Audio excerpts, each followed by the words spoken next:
Welcome back, boys. Welcome back. We're in. We're all in the same room finally. All right. You want to do the intro on this one, Kevin? Jim Wilke, world-renowned stuntman. Shit. What else is there to be said? You were a Seabee in Vietnam. I was a Seabee in Vietnam. So it's funny. People come on the show and not military people. They're like, "What the fuck is Liberty Risk?" As a Navy guy, I'm sure you're like, well, shit, I know exactly what the fuck that is. But, yeah. And funny, like when I actually went on Mike Ritland's podcast, the Mic Drop podcast, he was like, "Why'd you guys call it Liberty Risk? You should have just called it the Liberty Incident." Yeah. I was like, well, Because there was more than one. yeah. Exactly. Exactly. But yeah, welcome to the show. Thank you. Good to be here. Yeah, thanks for on. coming down. I appreciate it, man. Oh, we also, because the Patreon thing too, we promised the top tier Black Site subscribers that we'll do a toast. Do we have a specific toast? Yeah. I haven't really. You got one? Cheers to pussy and gunpowder. Live by one, die by the other. Love the smell of both. Both are expensive. Right. I love that one. All right. Yeah, here's you guys on the Patreon account. Yeah, if you haven't done it yet, sign up, you fucks, or don't. We actually have a free one Yeah. where they get access to the because Disney and I just went through the whole thing yesterday. Yeah. So this will be brief. Sorry, Jim. So they get asked, and the free one is just to get on, and then you have access to the community like little hot wash where we just talk about stuff, and there's some interesting stuff going on there. And then there's 3 different levels to it, and the top one is the Black Site one, which get like these coins and stuff. Shit, I gotta find that. Oh, it's right here. Hold on a second. This Team 5 coin that did I get this from you, Kevin? I had a couple of those. Yeah. This thing's freaking dope, Yeah, super legit. cool. So this is kind of Probably got it from Spear. Oh, that is maybe. cool. yeah, this is kind of what we're creating something like this for the Black Site. It's going to be only on there, which of course we're late on, so it's going to be a couple Why are we weeks. calling it the Black Site? That's kind of racist. We got to get some black people on there. I know, right? Then it'll be the tan site. We need to get AJ James on here. AJ. Oh, dude. Actually, shit, he might come on tomorrow. If he's really? around. Shit. Okay. All right. Yeah. But yeah, so Jim, a lot of people don't know, and I think maybe one of the craziest stunts you've been affiliated with that people don't know was the Dark Knight Rises, or was it on the You talking about the truck flip? yeah the truck flip? Dark Knight. Yeah. Yeah. Actually, just got a reel of that the other day of like one of the craziest, kind of stunts there. Did I Yeah. send it to you? I don't know if it was you or if I found it, but Yeah. So that's one of the craziest stunts. And so of course, whenever I was explaining to Ryan and Nick who you were, because obviously I just ran into you down at the We just met, Round yeah, Top right.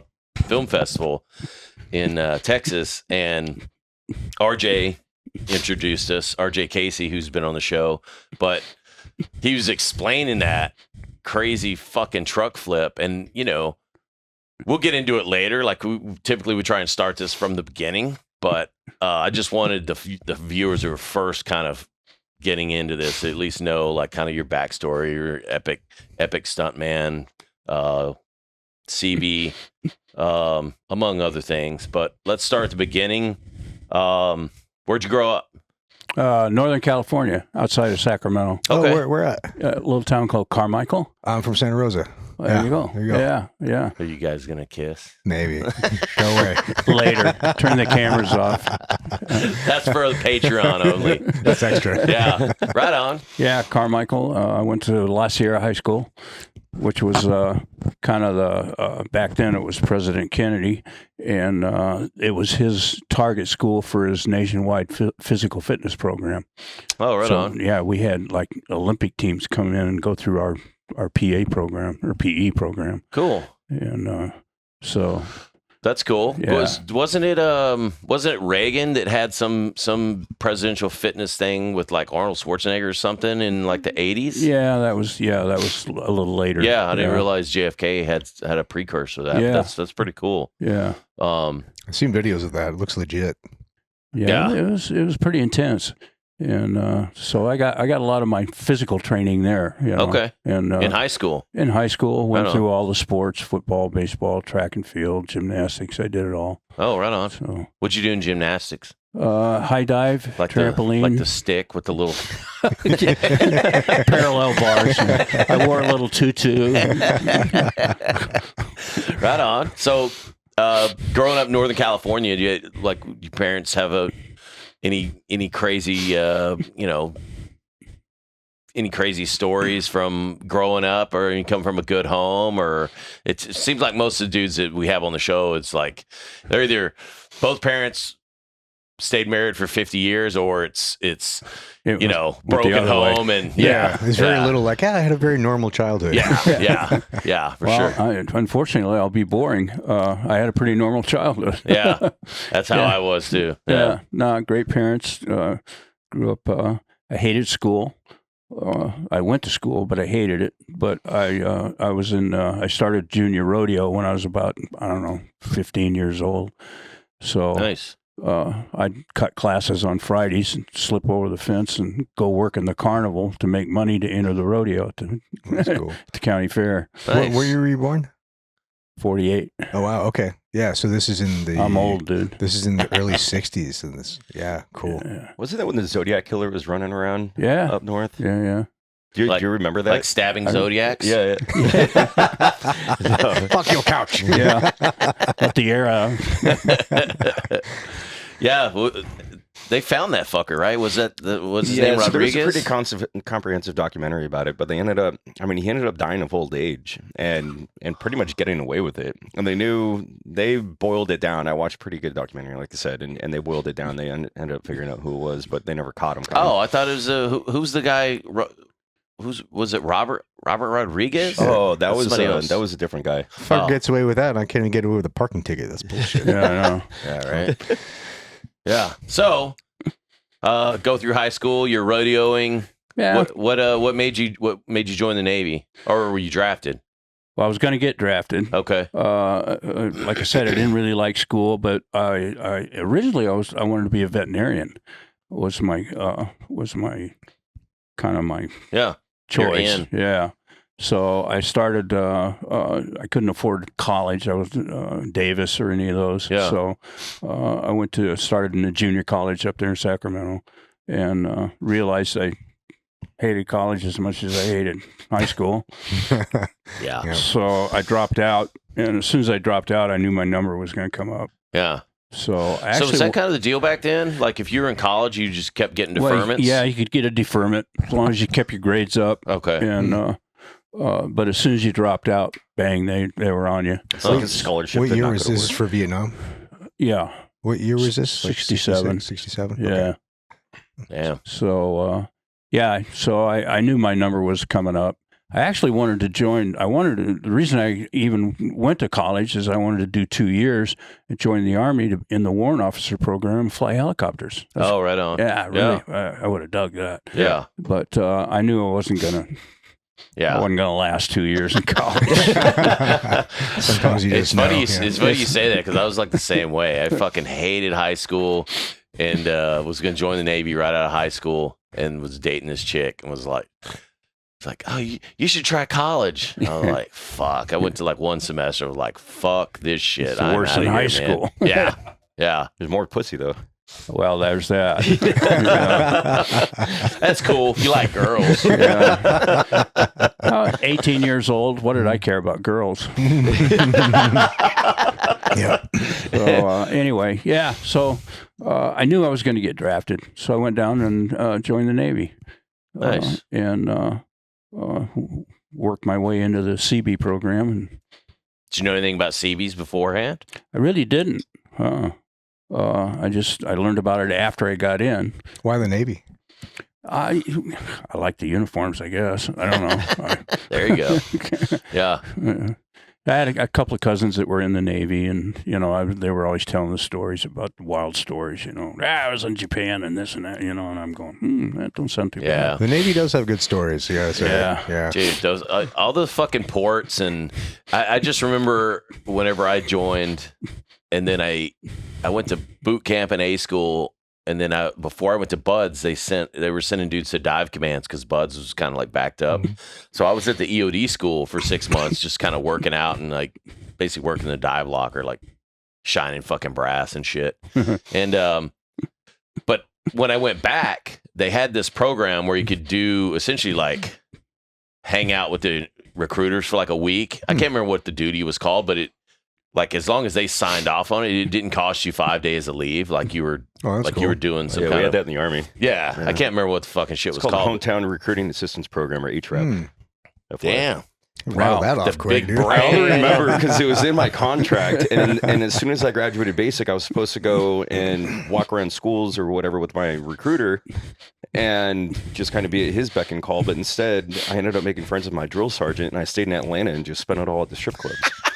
And Sounds the about reason right. why I remember all Fucking this is because buckhead. when I finally got to my duty station in Germany, I was like negative 40 days of leave.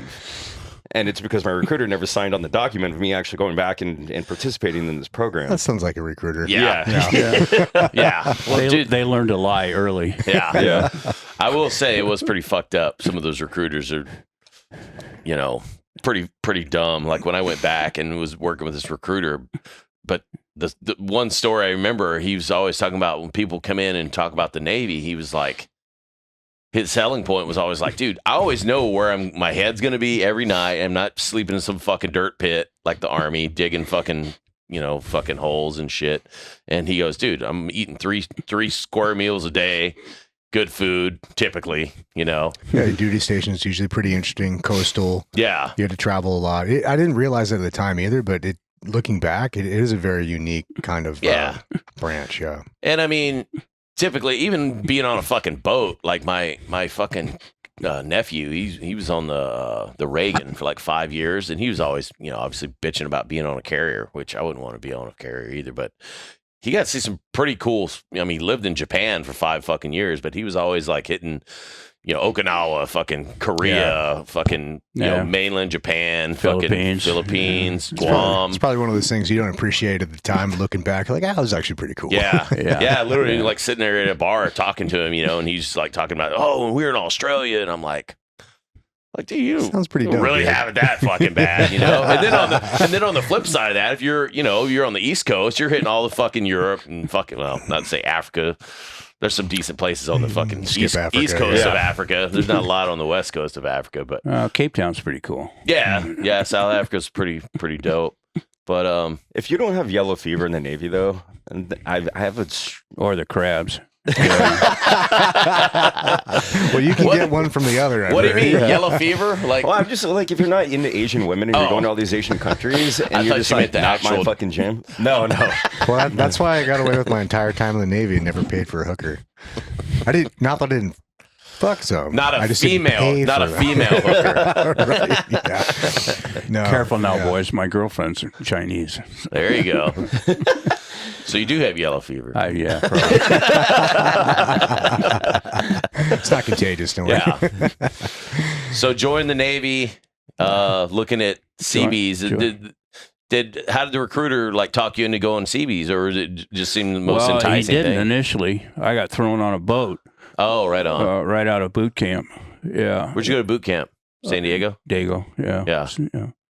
And I guess it's not even there anymore. Yeah. There's only one now. Like I went to boot camp in Orlando. It's a Whole Foods now, bro.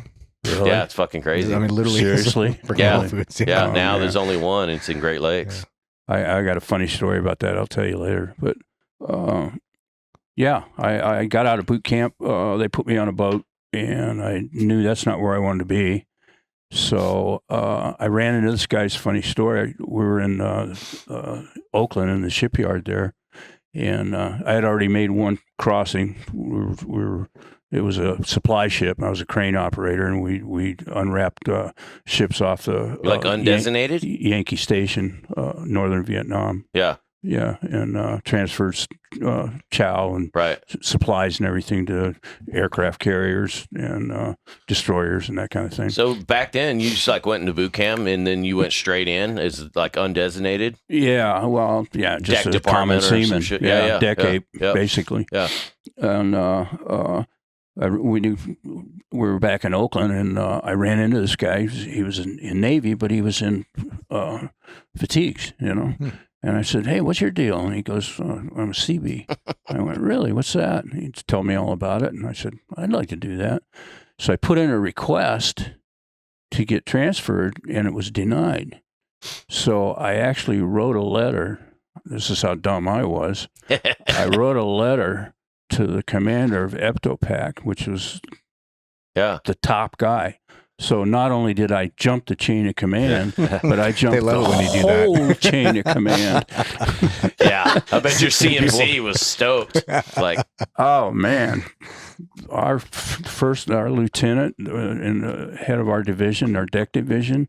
I'm on the ship doing whatever, and on the loudspeaker, chipping fucking paint, probably, and over the loudspeaker, I hear this: "Wilkey, get your ass up here now."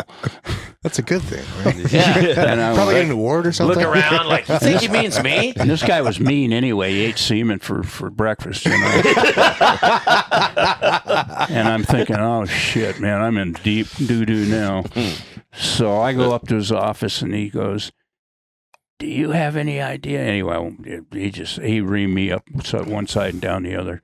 And then he finally slips this piece of paper across and he says, "There's your transfer." So it worked. Yep. Yeah. There you go. And off to Port Hueneme I went Nice. to A school for equipment operator and straight to Vietnam. Oh wow! So you were EO. I was an EO, yeah. Right on. That's awesome. Yeah. How long is this school? 6 weeks. I'm gonna say 6 weeks, 8 weeks, something like that. Yeah. It's like driving bulldozers and shit around. Running everything, dozers, cranes, scrapers, learning all the heavy equipment. I've always been curious about this. Is this mainly like construction stuff? Is it mainly like demolition stuff? Because the tools are pretty similar. Well, but mostly construction. Okay. We weren't really that big into demolition, but mostly construction. Building runways, World War II. That's what the Seabees did. Yeah. You know, they went in with the Marines and they built the runways and stuff. My job as an EO, I was a dozer operator. My job was myself and one other guy would go into what we called Indian Territory, which was BC held territory. Yeah.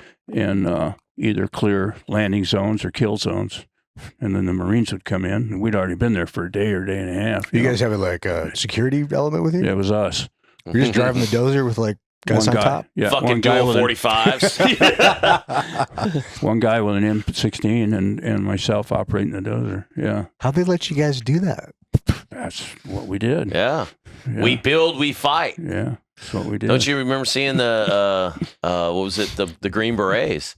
So Oh, that yeah. movie Green Berets with John Wayne. John Wayne, yeah. Dude, he was all stoked because this 47 comes in helicopters in this giant fucking bulldozer, and he's like, "Yeah, we got the Seabees," and they Is that fucking how go long in the there. 47s have been around? Fuck, I guess so. Yeah. Yeah, Mhm. Holy shit. I mean, they were made for. I think it was They in were like made for 57 that Vietnam. came out or some shit. Yeah, That's probably why they're still working. Yeah, I know. yeah, yeah, right. Yeah, Yeah. so that's cool. What's So- it like clearing a forest in Vietnam? Actually, here's a better question. When you were first coming into Vietnam, was it like this like helicopter ride and like Skinnerd? And you're just like, what the fuck is going on? Or was it like on a ship and then they're just like, get the fuck off and go to that guy? Yeah, there you are. Yeah. No, they flew me in. Flew in on a. Back then, they converted a lot of commercial aircraft to like DC-10s and shit, and then they would fly everybody in. And I caught a flight out of one of the Air Force bases up there in Northern California because I was on leave visiting my parents when I got to, hey, you're going back to Vietnam. So, okay. Yeah, we flew in. And when you step off the plane, it's like you stepped into a blast furnace. I mean, it actually took your breath away. Oh, It the was so fucking humidity. it was so freaking hot. Yeah. And humid. Yeah. And it was just like, oh shit, what am I walking into? Yeah. That's why I live in California. And then you got the fucking prop wash, the fucking shitty ass fucking Yeah, the plane. wiring of the turbines. Yeah. Yeah. And then you got artillery rounds going off. All the new guys there that were called ducks because you walk in artillery and everybody ducked. You know, you could tell the new You guys. could always tell. Yeah. So I was a duck for about, I don't know, a couple of weeks. You get used to it. Yeah. And then pretty soon you're an old timer. Except for those howitzers, I still feel like I'm. Yeah. Why do you not tell me? I tell you what, I still have trouble with loud noises sometimes. Like, How do you work with Kevin then? I have to concentrate a lot. Yeah. That is a funny story though, because I remember being like, in the Iraq War, like 03, we'd been in country for shit like 4 or 5 months, and the SCV team or a platoon from SDV-1 rolls in. It was Marcus Luttrell and some other dudes. They roll in, and we were taken to the Haditha Dam. This is before Red Wings. Yeah. So this is in 03. And I just remember we're taking these guys. I mean, we were still in thin skin Humvees and shit, but we're taking their whole platoon up there, and I just remember there's like tracer fire in the fucking distance, and dudes are like, oh, and we're just like, lighten up, rookie. Like we're some seasoned fucking hard motherfuckers or some shit, but it was pretty fucking funny. Same thing too, like we do our turnover ops with like Team 7, and we're driving down, like dudes are just like, we're just like, yeah, nothing's gonna happen here, and just calm down. Yeah. Like, running over dogs and shit. like what the fuck? Newbies. Yeah. So was it when you're taking the bulldozer? Is this like a killdozer? Was it armored like a killdozer or something? Or you're sitting out there with your face hanging out, man, operating the dozer. Yeah, we put them on a flatbed and haul them into Indian territory. And how did the NVA just let you guys didn't they like overrun you guys with one guy and a bulldozer? Oh yeah, we got overran a few times, but. Just turn the bulldozer around. Run like hell. He's going 4 miles an hour. They're running past him. Put the blade up. So yeah, tell us that story. What was kind of your first kinetic exchange in country? We got caught out because they'd closed the bridges and the roads at 4 in the afternoon. Either it was the 101st Airborne might have an LZ up, or an outpost, or maybe the Marines would have one, and they would shut the roads down and wouldn't let anybody in or out after about 4:30. When it started getting dark, and we were out clearing some jungle out there, and we were in between outposts, and we were coming back, and we got caught out there with some snipers and stuff, and we had to bail and hide under the truck, firing back. I got some pictures of me firing an M79. Nice. Oh, hell yeah. I had a position up in the hill. Anyway, we wound up spending the night there. I don't know how we survived. I don't know how we managed to not get killed. And next day, then it's your training. It just took over. Must have been. Yeah. It was my high school training. And, so yeah, and then we finally cleared the bridge and back to we were stationed at we were in Fubai Camp Eagle. Yeah. So what was the culture like on base out there? Like, I mean, is what we see with t-shirts, cut off, green BDU pants and walking around with a fucking Budweiser? Yeah.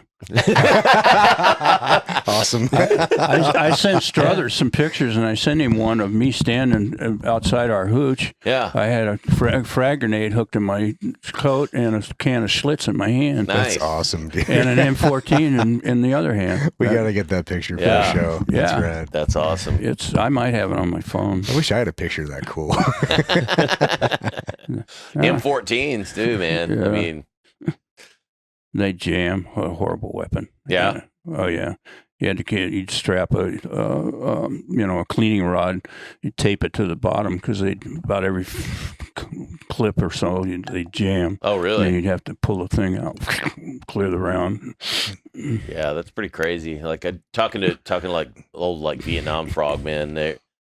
Some of those guys like Harry Humphreys, he used to love the fucking Ithaca shotgun. Yeah. Just because he was like, God, Harry Humphreys. I haven't heard that name in a while. Yeah. Fucking, he's the guy that kind of mentored me in the industry, but yeah, he's such a good guy. But yeah, he was talking about, they would go to out where we do our desert training now, out like way out by El Centro, like Nyland, California. And he said they were getting in and out of those fucking siphons and shit, preparing themselves to go, be waist deep in fucking water all the time. And he said they got really good at either waterproofing their fucking weapons or carrying shit that was more reliable. And that's when he started carrying that shotgun, because he was like, dude, the fucking M16's jammed, the M14's jammed. Yeah. Even the 60s. I mean, there's a lot of dudes that carried the fucking, like the whatever the fuck they were, E2 model or some shit. Those still jammed, and it seemed like the stoners, the 5.56 machine gun seemed to work a lot better, but there wasn't enough linked 5.56 ammo in the system. Oh shit! So in the beginning, those fuckers were they get in a fucking gunfight? He's like, they're just mowing these motherfuckers down, and then they're literally picking up the link and putting it in their fucking pockets so they could relink 5.56. Yeah. Wow. Yeah. You got some homework for that, Like dude. Kirby Orell, who he's another guy we need to have on the show, but Kirby and rest in peace, Mike Martin. Both those cats said they're carrying fucking those stoners, and they're like, man, those things would just sing.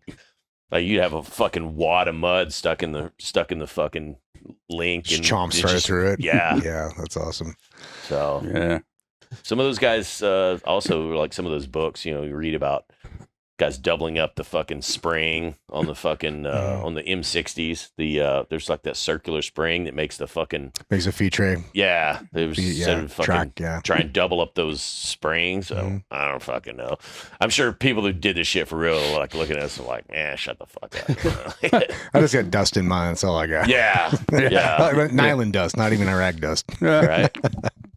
Yeah. Yeah. Good shit. So you did two tours in Vietnam? Yeah. Yeah.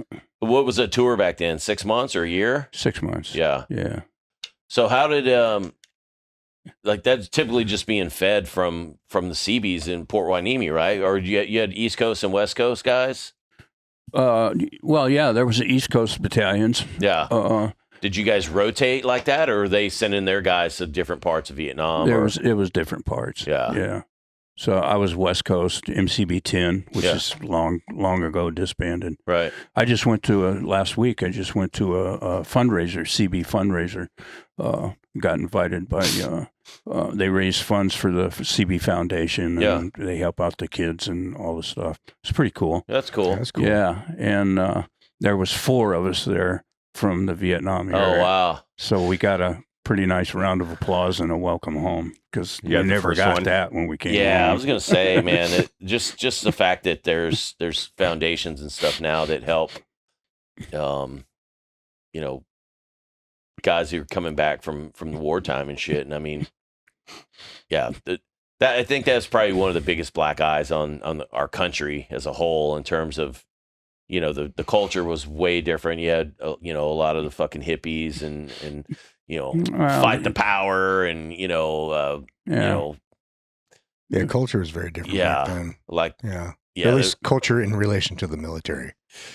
yeah, which is kind of fucked when you think about it, because I mean 90% of probably more than 90% were fucking being forced to go. It's not even like you're not all volunteer force like it is now. Oh, it's mostly draft. Yeah, so you have people who are basically drafted, and draftees that didn't have the means to go to college. Yeah, the funds, their parents couldn't pay for 4 years of college to keep them out of the military. So it was more of the, I don't want to say lower class, but it was though. I mean, in some respect, or people who weren't fleeing to Canada and shit. Yeah, no, I couldn't do that. Yeah, I mean it is, but I mean when you think about how like nonsensical, you have the local populace that are literally, I wouldn't say ganging up, but you're literally seeing dudes who are forced to do something, and you're fucking throwing eggs and. Wait, you're surprised that liberals make no sense? It just, it is just kind of dumb. So, I mean, I will say, like when the first Gulf War, and, obviously, Iraq and Afghanistan, you see those wars that fucking, 2 decades worth of fighting, you at least have people who go, who are supporting the military, regardless of you know, what the Yeah. cause. Well, I mean, the country was more behind it. Yeah. You know, they weren't behind us at all. They hated, you know, the country was totally against the war. yeah. And they basically took it out on us. You know, what are you doing over there killing babies? You know, Yeah. well, I didn't ask to go. And we're That not baby killing was fucking babies. staring at me, motherfucker. It's Fuck really that Behind baby. the tree I mowed down. Yeah. yeah, Motherfucker's trying to get inside my motherfucking bulldozer. Little motherfucker. it's surprising how much the culture of the country affects the outcome of a war, though. Oh, You know? yeah. Yeah, Totally. I didn't realize that until like much later on. Because when you're in it, like you just have your mission, you have your focus, and you this is pretty much all you see. But then afterwards, you get out and you kind of have the ability and time to take a bigger picture view on it. And man, things look different. Like you start to see the forest for the trees, and you start to see different things you didn't really notice at the time. Mhm.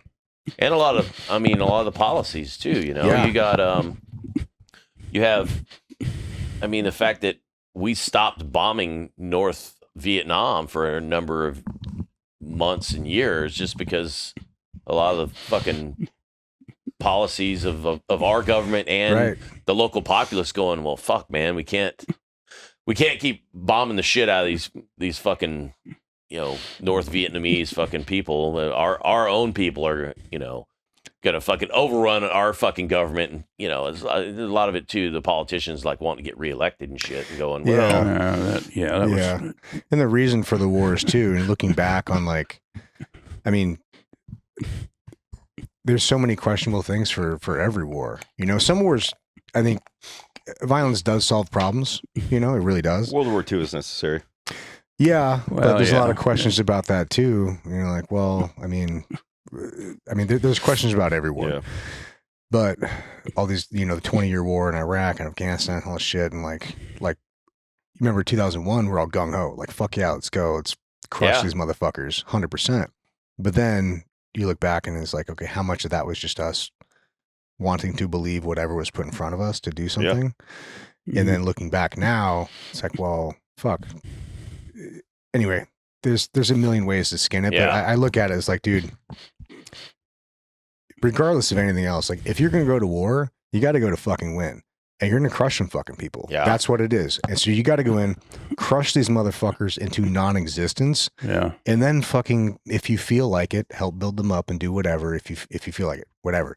But this hearts and minds bullshit Lou tried for 20 fucking years yeah. does not fucking work. It does No, not work, no. especially with Yeah. fucking savages that are wiping their ass with their hand. Yeah. Look at Japan. I mean, Yeah, exactly. turn We some crushed shit in them. the glass, and now we're best friends. Exactly. We crushed them. They understand. They're like, hey, don't fuck with America. We're like, cool, awesome. Now we're friends. Yeah. Exactly. Yeah. It's kind of Yeah. like it's exactly the same as a bar fight. You Yeah. know what I mean? Like you punch each other in the face. Like, fuck, man. All right, you rock me. You win. Like, Yeah, all right, here's a let's go have a drink. beer. Yeah. Exactly. It's- Well, you know? have such a different culture too, though, because you have, two countries like Iraq and Afghanistan who they don't necessarily thrive off of democracy. You know, they've had, Centuries to learn. Yeah, well, and Yeah. they've had they kind of need an iron fist. exactly, and I think that's one of the main mistakes. Maybe not with Afghanistan, but with fucking Iraq. Certainly, when they went in, they just cleansed all the Baathists out of the country, and those were essentially primarily the people who were ruling with that fucking iron fist. They Right. literally like, well, we can't use any of these guys, where they should have like, look, man, we're gonna chop the head off this fucking snake, and then maybe we can trust some of these motherfuckers to come in and Yeah. appease the local populace, and then let's get the fuck out of this country versus Right. staying in there. Because You can't daily, turn savages monthly- into fucking. Well, they've been Yeah. fighting each other for thousands of years. And, Yeah, you're and not then gonna change we're that. going to go Yeah. in there and, okay, we'll straighten this out. Yeah. You know? Yeah. It's just yeah. a culture difference. You Yeah. can't change that deep embedded culture in that amount of time. Sunnis versus Shia versus Iraq versus Iran, Iraqis versus Iranians, and every day we were there, every day, week, month. You just had insurgents flooding the fucking cut from Syria, Yeah. Jordan, Saudi, Yeah. I mean, everywhere. These And that's where- motherfuckers just coming in to fucking kill a Westerner. And that's you know? where it fucked up is you try to be nice about it. Like, oh, we're the nice Uncle America. We should have been like, no, we're the mean Uncle America. Yeah. Like, you fuck with us, we smack the fuck out of you. And like, stand over you like, oh, you got to knock the fuck out, bitch. Shut up, bitch! Yeah. Don't fuck Go with make America. me a chicken pot pie. And then you leave, and guess what's going to happen? They're not going to fuck with you anymore because they don't like the outcome of it. Yeah, but there's only so many times you do that. I mean, that's what we you would try that shit with the whole coin counterinsurgency and all that bullshit. It and just doesn't. It doesn't work with those people. Yeah, It might work with other things, but Well, that was a problem in Vietnam. They wouldn't let us win. It was a politician war, and our hands were tied. some things don't change. Well, I mean, we lost as soon as we went in there, because they wouldn't let us. Yeah. And look what happened, Iraq and Iran and all that. 20 years of fighting over there, and yeah, just gave it all back to them. yeah. Yeah, with some extra equipment on top. Yeah, along with a little extra bonus. equipment. And now we're paying them. Yeah. Yeah. Now we're paying Yeah. retirement to the Taliban. It's crazy, Yeah. dude. I mean, Iraq. What do we keep? Like 2 bases there. I think Balad and Al Assad. We still have a base there. Maybe there's a third. I don't know. The ones further south. TQ or not. Yeah, it doesn't matter. But I mean, the fact that we still have people over there. I mean, I'd say we probably shouldn't have maintained. We probably should have maintained something in Afghanistan, like fucking Bagram or something. But at what point do you? For what reason? You're like, Yeah. hey, you're on your own. But yeah. I mean, yes, it would be a strategic position, but I mean, how many people do you have to die to fucking defend this giant piece of fucking sand? You know? I think what happens if we leave? How does it affect America? Nothing. Fuck them. Fuck that whole fucking country. Fuck that whole part of the world, to be honest. I don't give a fucking shit. Yeah. Turn it all to glass, make it a parking lot, and pay 10 cents a gallon for gas. Fuck them. Yeah. I don't give a shit. Kill them all, let God sort them out. Right. I'm like, dude, I'm sorry, but I just do not care about this fucking shit. Yeah. America first. It's the only country in the world right now that hasn't been overrun with this ideological bullshit that is just a fucking mental cockroaches on fucking the fabric of good society. All this fucking immigration shit and like it's just the culture that built the world into what it is today is dying. Yeah. And it's because we're being too fucking nice to people. And I'm fucking tired of it. Yeah. Yeah. I mean, legitimately, you have a lot of the refugee issues in Europe strictly because of the 2 wars that were going on over there, which they've been fighting for fucking centuries. So it's not we like don't have to solve it. something It's new. not a problem, dude. Yeah. You know? And I think the most of the mental issues or the rationale you get from politicians, like, well, if they're fighting over there, they're not attacking us on our mainland. It's like, well, yeah, and that used to make sense. Yeah, but just get smarter about fucking who you let in the country and have more oversight. Which then you get into like the whole what was the Patriot fucking Patriot Act and yeah. all that shit. Where there are a lot of other solutions than spending 20 years and tens of thousands of lives. Yeah, for keeping a bunch of savages that don't even and trillions of fucking dollars too. Yeah, I mean, we would have been fine bombing them a couple times and be like, fuck you. I mean, same thing with Vietnam. Like, how long did Vietnam last? Like, at least 10 years, 63 to actually 75. that went on for 30 years, but our involvement was for what 10, 12 years. I mean, the French were there, and then the French, and then us. We should have known better. Yeah. Yeah, that's we're going to go in and clean up. this up. I don't think so. Yeah. Yeah. So give us some of your more, I guess, interesting or harrowing or even funny stories from Vietnam, because I'm sure that there's just, you're shooting shit yourself in a bulldozer and sniper round comes through. And now you got to sleep under it for the night. Yeah. I don't know. God, that was 50 years ago, dude. I can't remember what I did last week. Shit. I don't know. Well, we were out we were putting together a Navy base on a place called Quaviet on the coast, right up off the DMZ. And we got overran one night. That was interesting. went to bed. Everything was fine. Got up the next morning and holy shit, how'd I survive that? Goots in the wire. Yeah. I don't know. Yeah. We'd hold every once in a while. You'd have a mad minute. You'd be just standing perimeter guard or something, and somebody'd open up with a 50, and you don't know what they're shooting at. They're not shooting anything. They're just fucking off. Bored. Yeah. Scared. Yeah. Yeah. Let's shoot some jungle. Were you guys throwing down the bridges and stuff like that too, in order to cross all the rivers for? Yeah. We built bridges. Yeah. Pipelines, landing fields. Yeah. Roads. I can only imagine how difficult it must be to clear a jungle in order to permit an aircraft for landing on it. Like all the tree stumps and all that stuff. Like I just know get one tree out of my backyard was a fucking nightmare. Well, most of the LZs were for choppers. Okay. So, yeah, I mean, we did build some traditional landing fields, but most of my work there was dozer and clear. About 3 times as big as this room, and they'd come in. Yeah. Right on. So when you finish up your second tour, redeploy back to the States, still in like Point Hueneme, like how much more time did you do in the military before you punched out? They flew us back from Da Nang. And we were supposed to land at Point Magoo, Navy base, air station, up there in air Oxnard. Station in Oxnard, and it was fogged in. And of course, they didn't have the electronics back then they got now, so they diverted us to what used to be George Air Force Base down in San Bernardino. Now it's a kind of it's a little bit of everything, but they diverted us to George Air Force Base, and we're all in our jungle greens. Sea bag. I had a 45 in my sea bag. It's pre-TSA. Yeah, way.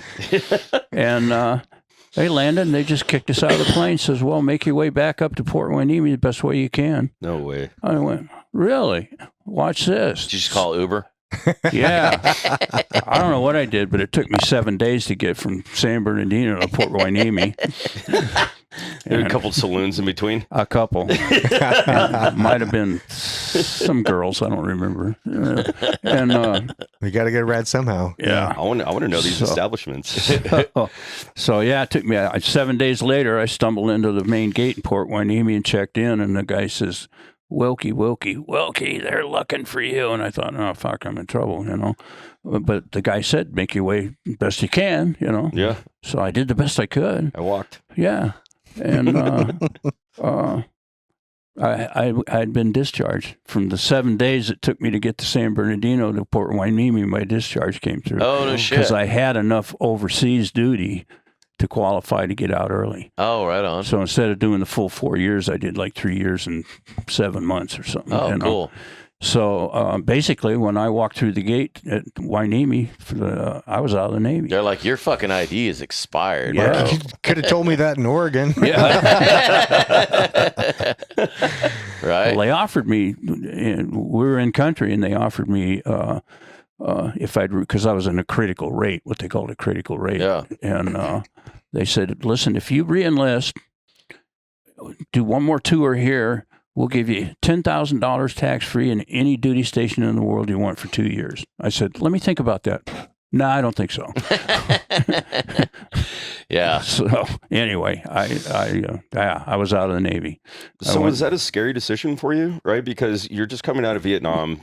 You had to make your way fucking, all the way back to base, only be alienated. Like, did you know what you were going to do? Or were you like, hey, mom and dad, I hope that baseball glove still fits and I still got my bunk bed?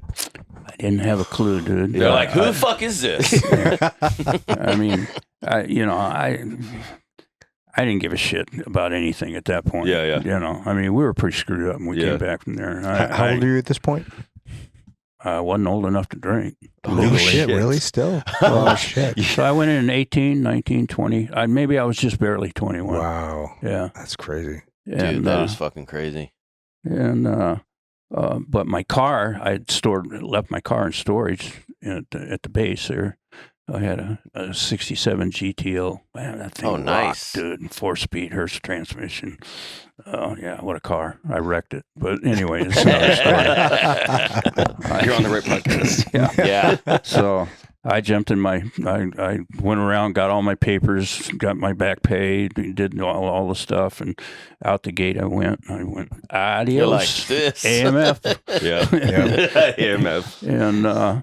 And didn't think I'd ever be back in Oxnard again. Now I've been living there for 30 years. That is fucking crazy.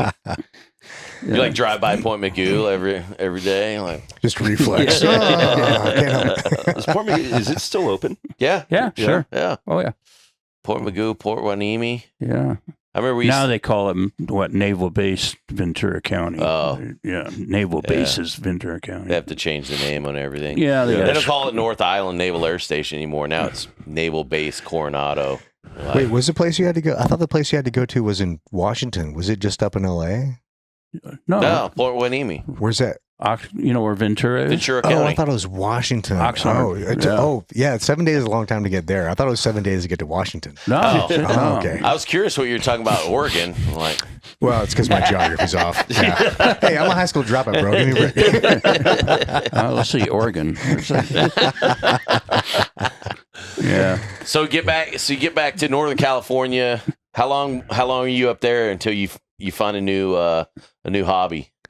Well, let's see. What did I do? I went back. Well, I got busted for speeding, going out of Oxnard. Weird. And what they called reckless driving back then. That still exists. Yeah.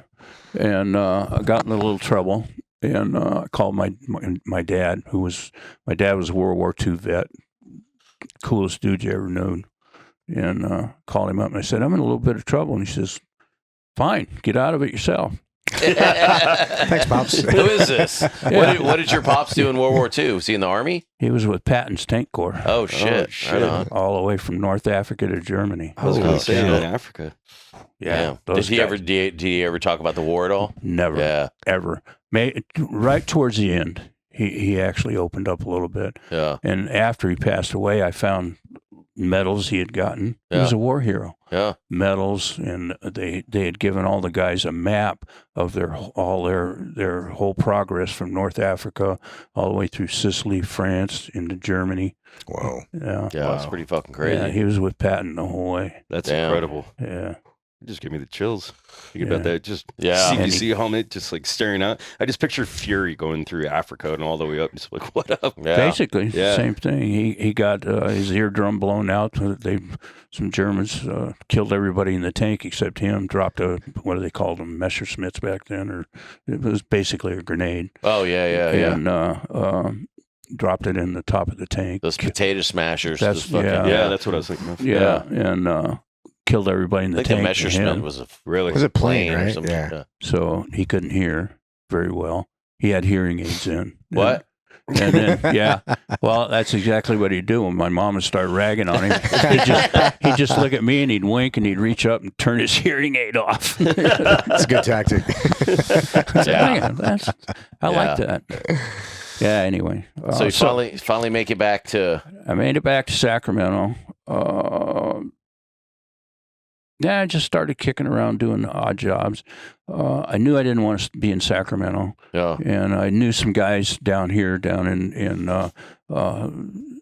Saugus, Newhall. Yeah. It's the guys I'd served with. Yeah. A couple of guys, and got to know them. They were cowboy types, and that's what I was. So I didn't stay in Sacramento just long enough to kind of spend a week or two with my folks, and then I bet Dee Dee Mao back down Cool. here, and I've been down here ever since. Well, Wow. not here in San Diego, but Yeah.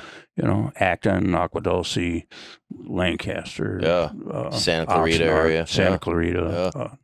And finally moved to Oxnard and been there ever since. Wow. So what were the, because you've been in the film industry for a long time, but did you go immediately into that? Or there some other transition jobs you had in the meantime? No, I had quite well, not a lot, but I had worked in for a water well company for a while, drilling water wells. Because I knew how to drive a truck. I worked for an outfit that they were just building Magic Mountain, and cool. I would go down to the Mexican border, pick up all the stuff they were going to sell in their curio shops, their whatever, and bring that back. And then that didn't pay very well. I eventually met some guys that hauled glass out of a place called Thatcher Glass in Newhall. Mm-hmm. It's the buildings are still there, but the company's not there. Anyway, I wound up buying a truck and hauling glass bottles from LA, from Newhall to the Bay Area. And did that for a couple of years. So yeah, I knocked around, did a few things, and then finally got into the picture business. What was your first big show you did, or first project in the film industry? Yeah, and how'd that come about? Fucking MASH. Yeah. I never got to work on that show. Well, I got in as a cowboy because that was my background. Back then, you had to know somebody to get into the to the stunt business, especially. I mean, it's still almost like that today. Well, yeah, sort of, but not like it was back level, then. Because there was, back then there was only 300 or 400 stuntmen in the world. Now there's that many in the grocery store. Yeah. So you just didn't walk up and go, "Hey, I want to be a stuntman." So. You had to know somebody, have a father or brother or somebody that would, okay, kid, come on. So anyway, I heard about a place in Newhall called Randall Ranch that supplied horses and wagons and stuff for TV and movies. Then Wranglers worked out of there and stuff. So I went over there and I walked into the guy's office named Phil Rutherford. His family owned it, even though it was called Randall Ranch. And I walked in and I said, I'd like to apply for a job driving your trucks, hauling your horses and wrangling. And he goes, nobody can drive my trucks. And back then he had these old 50s and 60s international harvesters with gas motors with twin stick, 500-pound clutches. Yeah. Oh, God. They were a bitch to drive. And he goes, nobody can drive my trucks. And I said, well, sir, I believe I could. And he goes, really? I must have hit him at the right time. He needed somebody. He says, let's go for a ride. So we go out, jump in one of his trucks. I took him down the freeway and back up the road. And he said, you're hired. Oh, yeah. Nice. So that's how I got into the picture business. Paid off. Yeah. Yeah. So that's how I actually got into the picture business, wrangling horses. Nice. And hauling them and wrangling horses. Yeah. And I'd be out on a movie set or something, and I'd see these guys coming in, dragging their stunt bag, and they'd go fall off 2 or 3 horses and go home and make 3 times the money I made in a week. And I went, oh, man, I'm in the wrong end of this. Yeah. That's what I wanted to do anyway with stunts. I knew that going in, but I didn't know how to make the connection, You need to get that foot in the door. Yeah, somehow. So how'd that happen? Well, I'd get out. I'd be in like New Mexico or Colorado working on a Western, and they'd either need somebody to do a stunt or they'd bring a stunt guy in and he wasn't getting it done. That which happened a couple of times. I won't mention any names.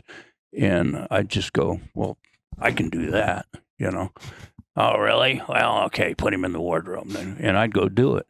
First shot, bang, bang, So I started getting a reputation, but I kind of got caught in a vortex because the Wranglers kind of hated me because I wanted to do stunts, and the stunt guys didn't like me because I was wrangling. Yeah. So I got caught in the middle of that. The black sheep. Yep.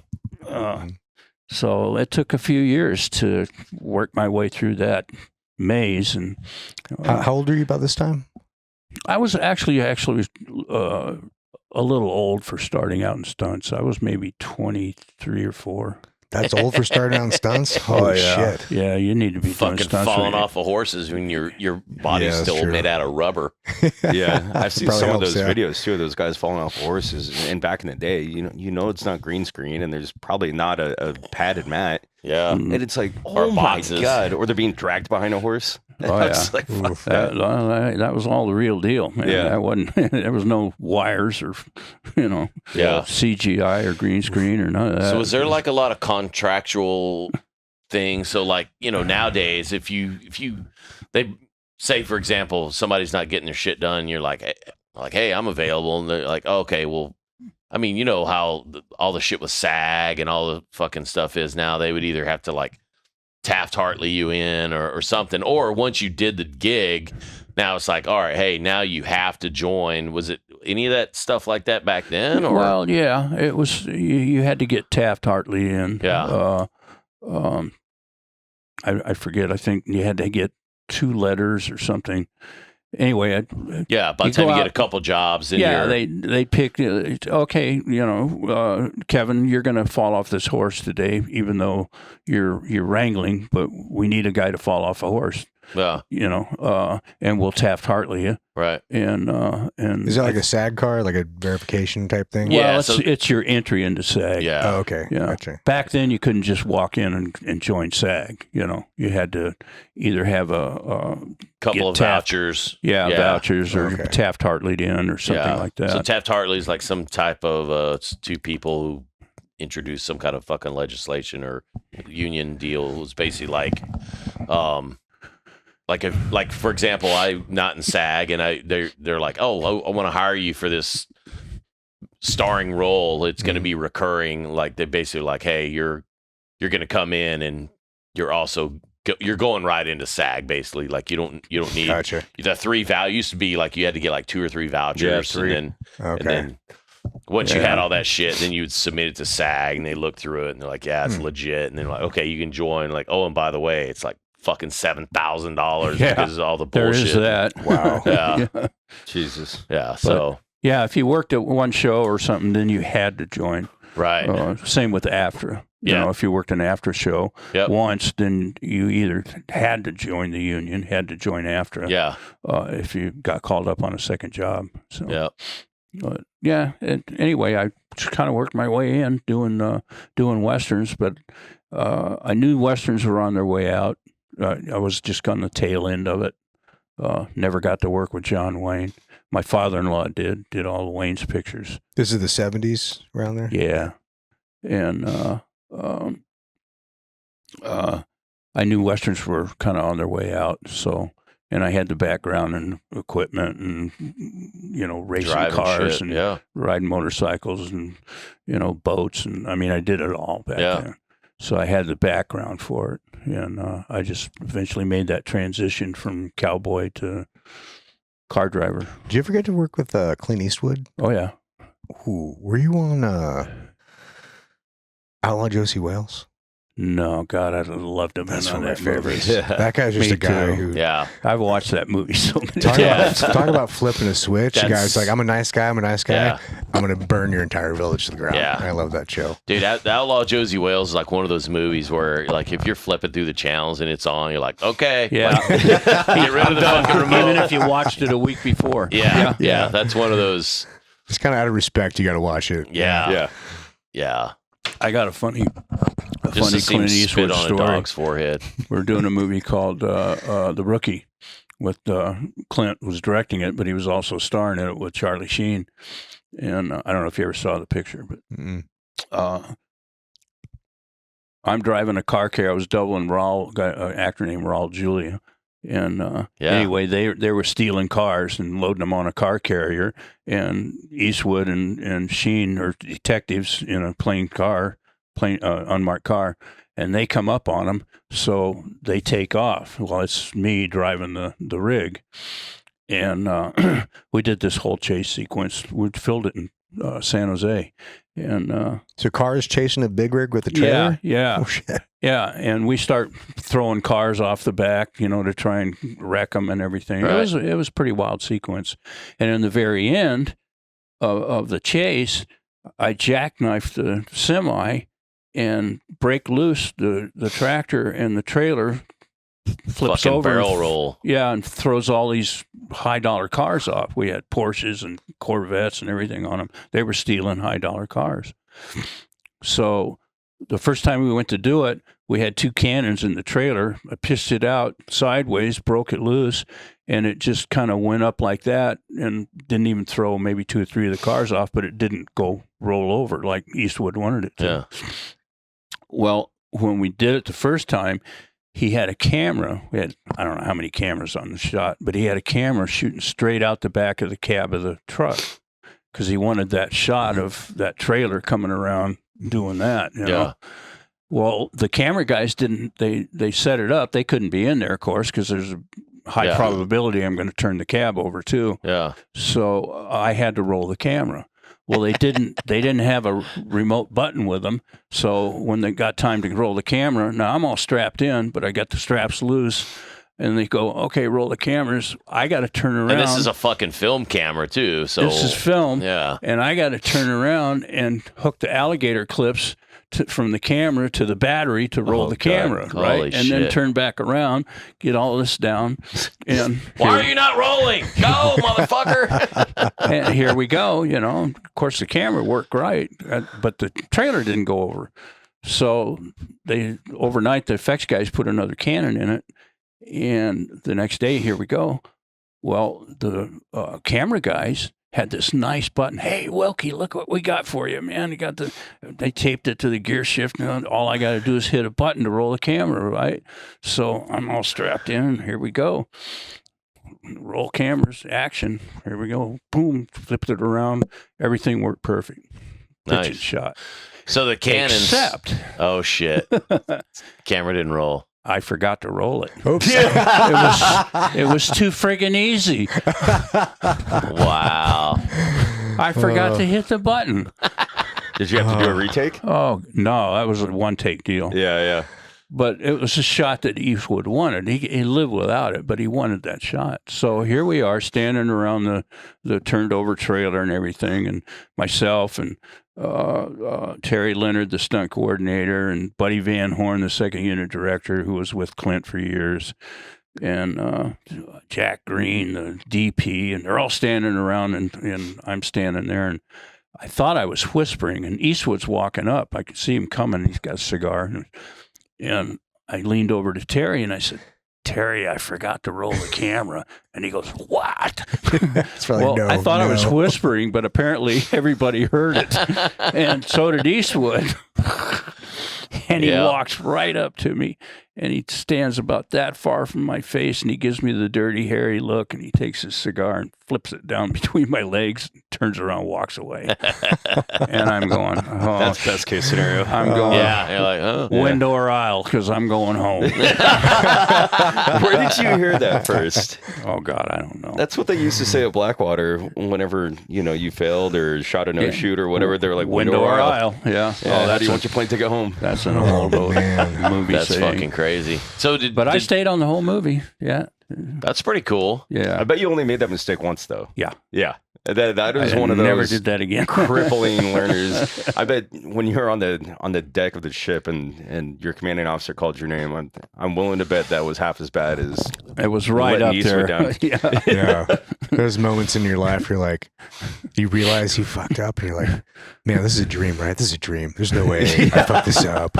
So for the layperson, when you're talking about the cannons on the fucking trailer, you're talking about the actuator, the pistons that go down and physically hit the ground, which makes the fucking trailer it's flip. a piston, slug that goes inside of it. It's basically a cannon. And it's either fired back in the day we used black powder. Now of course they're nitrogen.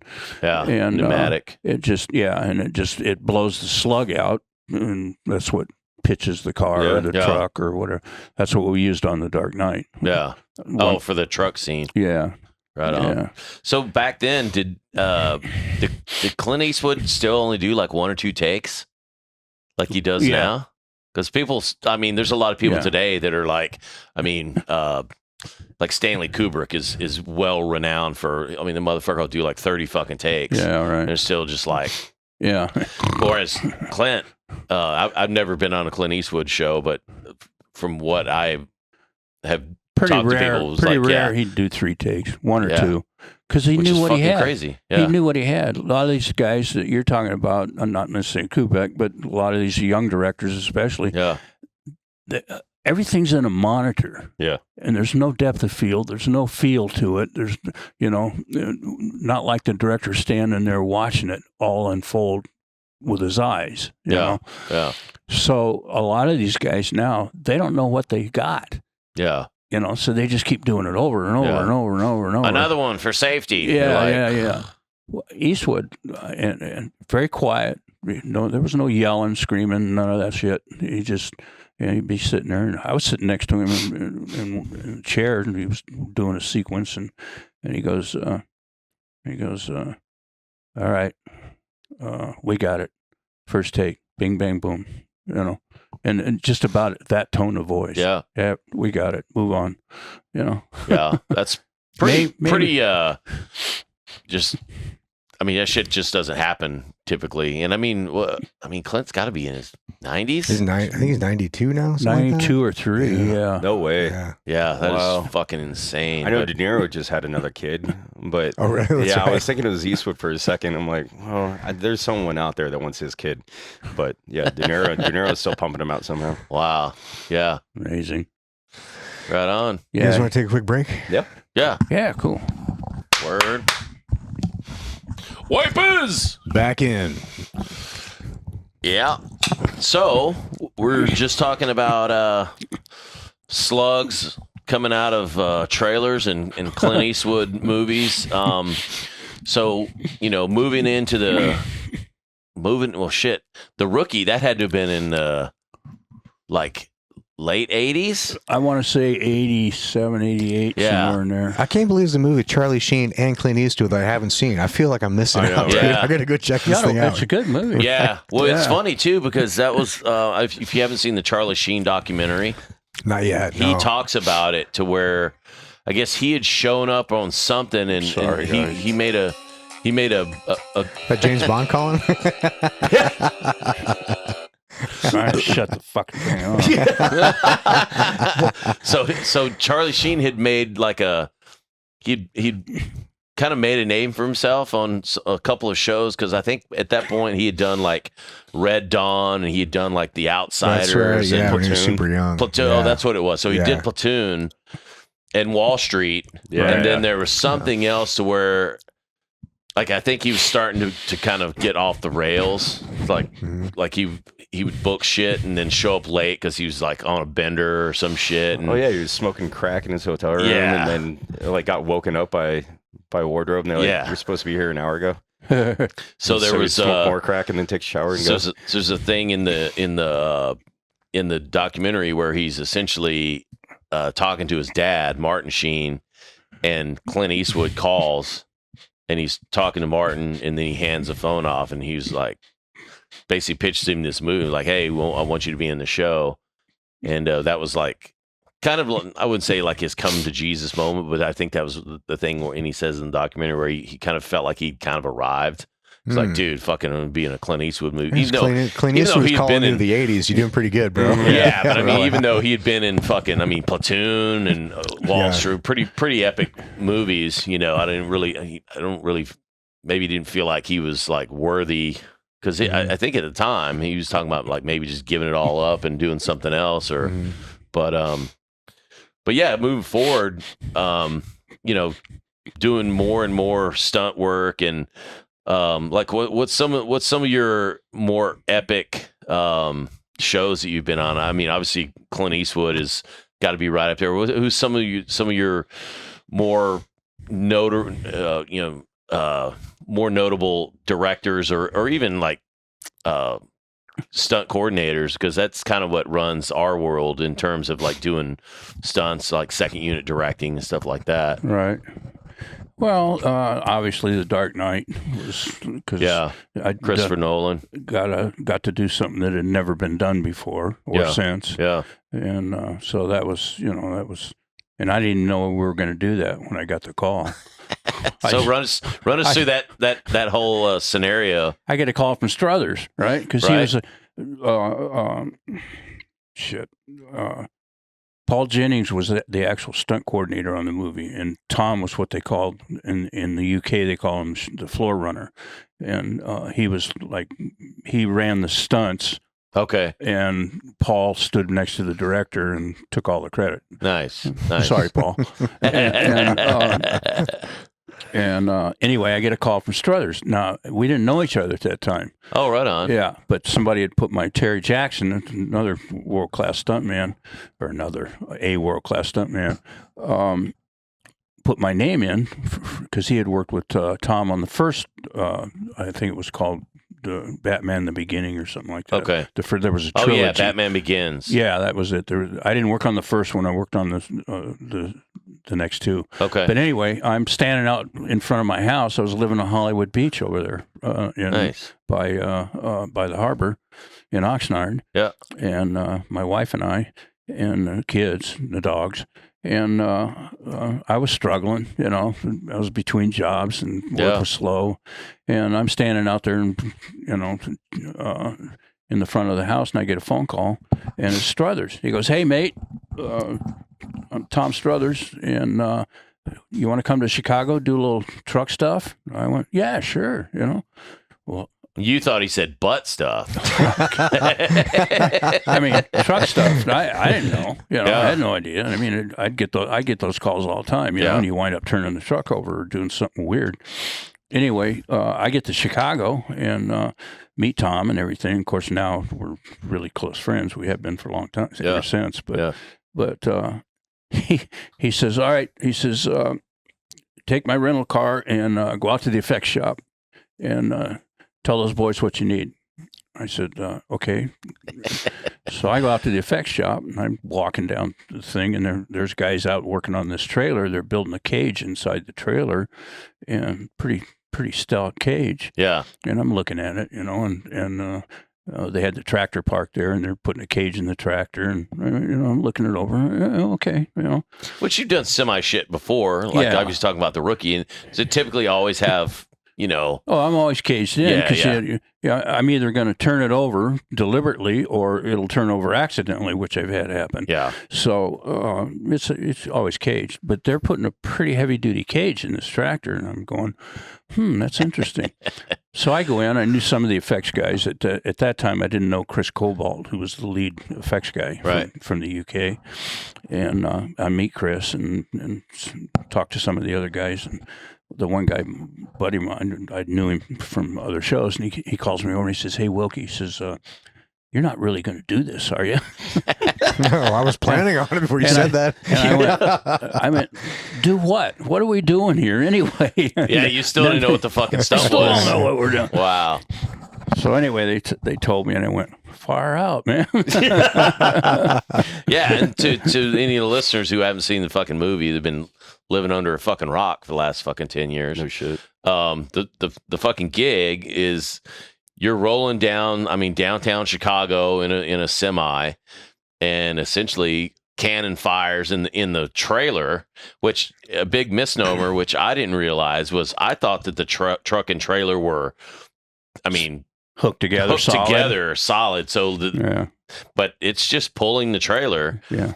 And that fucking cannon fires, and you said that it was like an 11-foot long slug or some shit. 11-foot long. So that fucking cannon is in the back of that trailer and shoots a fucking 11-foot long slug, which hits the fucking ground, which in turn pushes the entire trailer over. Somersaults over front, right? Over the front. Yeah. And so essentially the whole fucking trailer and tractor flip over. And you said you did a couple of like practices and shit. Well, not a couple. We did one. Yeah. Because nobody had ever done it before. Yeah. And nobody knew what was going to happen. So we had to test it. And so we got a big parking lot, and there was a hospital that had been shut down for a while. So, in fact, the one that blew up in the movie. Right. So we marked out the street, how wide it was, and the run, how long the run would be, and all of that, and just basically did it to see what was going to happen. So how fast were you creeping along? Maybe on the test, maybe 25. Okay. Yeah. And the test went well. It worked like a charm. You might want to watch it. It's kind of entertaining. There's a behind the scenes of how that whole thing came about. I think that's the YouTube thing I sent That's to the you one you guys. sent, yeah. maybe. That's cool. Yeah. And so we did the test. It worked really well. I forget how many pounds per square inch of nitrogen they put in it for the test, but the idea was we had these spikes out in front of the truck, and the idea was that as it rotates over, the spikes kind of dig in and alley-oop it on over and keep it from doing this or something weird. Yeah. So, well, and it's right beside a building and shit too. So we were from here to the door over there from the Board of Trade Center. Yeah, if it had went either way, we'd either went through the Chicago Board of Trade or the bank building. Which is probably the main misnomer is why a lot of people think that trailer is hooked in, because you're rolling along and I mean, something happens to where either that slug fires weird or gets cattywampus inside that. If I turn the wheel that much, everything goes to hell. Yeah. So, yeah, it had to be dead straight. And what most people don't know is underneath LaSalle Street, where we did it, there's a whole underground. All right. So they were concerned about that slug punching through. Oh, shit. So I was dragging a big steel plate underneath the trailer where the slug's going to hit, and I had to hit it in an exact specific spot where if it did go through, it wouldn't go into anything important underneath, you know. So I had to hit it in an exact certain spot. Yeah. You know, hit the button. So you're the one firing you're it off? firing the fucking slug. Oh, yeah. Holy Wow. fuck. That's a lot. That's a lot of shit to be doing. Were you rolling fucking cameras too? No. This time, thank God. Which fucking button is it? God damn it! He's on the phone too. Like, hey, what's up? That would have really confused me. As you're rolling, you're like in a phone call. Like, fuck, hold on. God Let me damn text this guy back. I told you Driving not with to your call me knees. here. I told you not to call me when I'm at work. Yeah, I had to hit it at a certain spot. Plus, it was all IMAX, of course, and they had cameras in a certain position. They wanted that thing to go right into the camera lens, you know. yeah. So yeah, no pressure there, right? Wow. So, Yeah, it's a pretty fucking epic stunt. Oh, it's incredible. Yeah. Was it a one take go? oh yeah, Yeah. that's a one taker. How many? Yeah, I figured. How many of those trucks and trailers do you have? Two? Because you did a practice. They had, we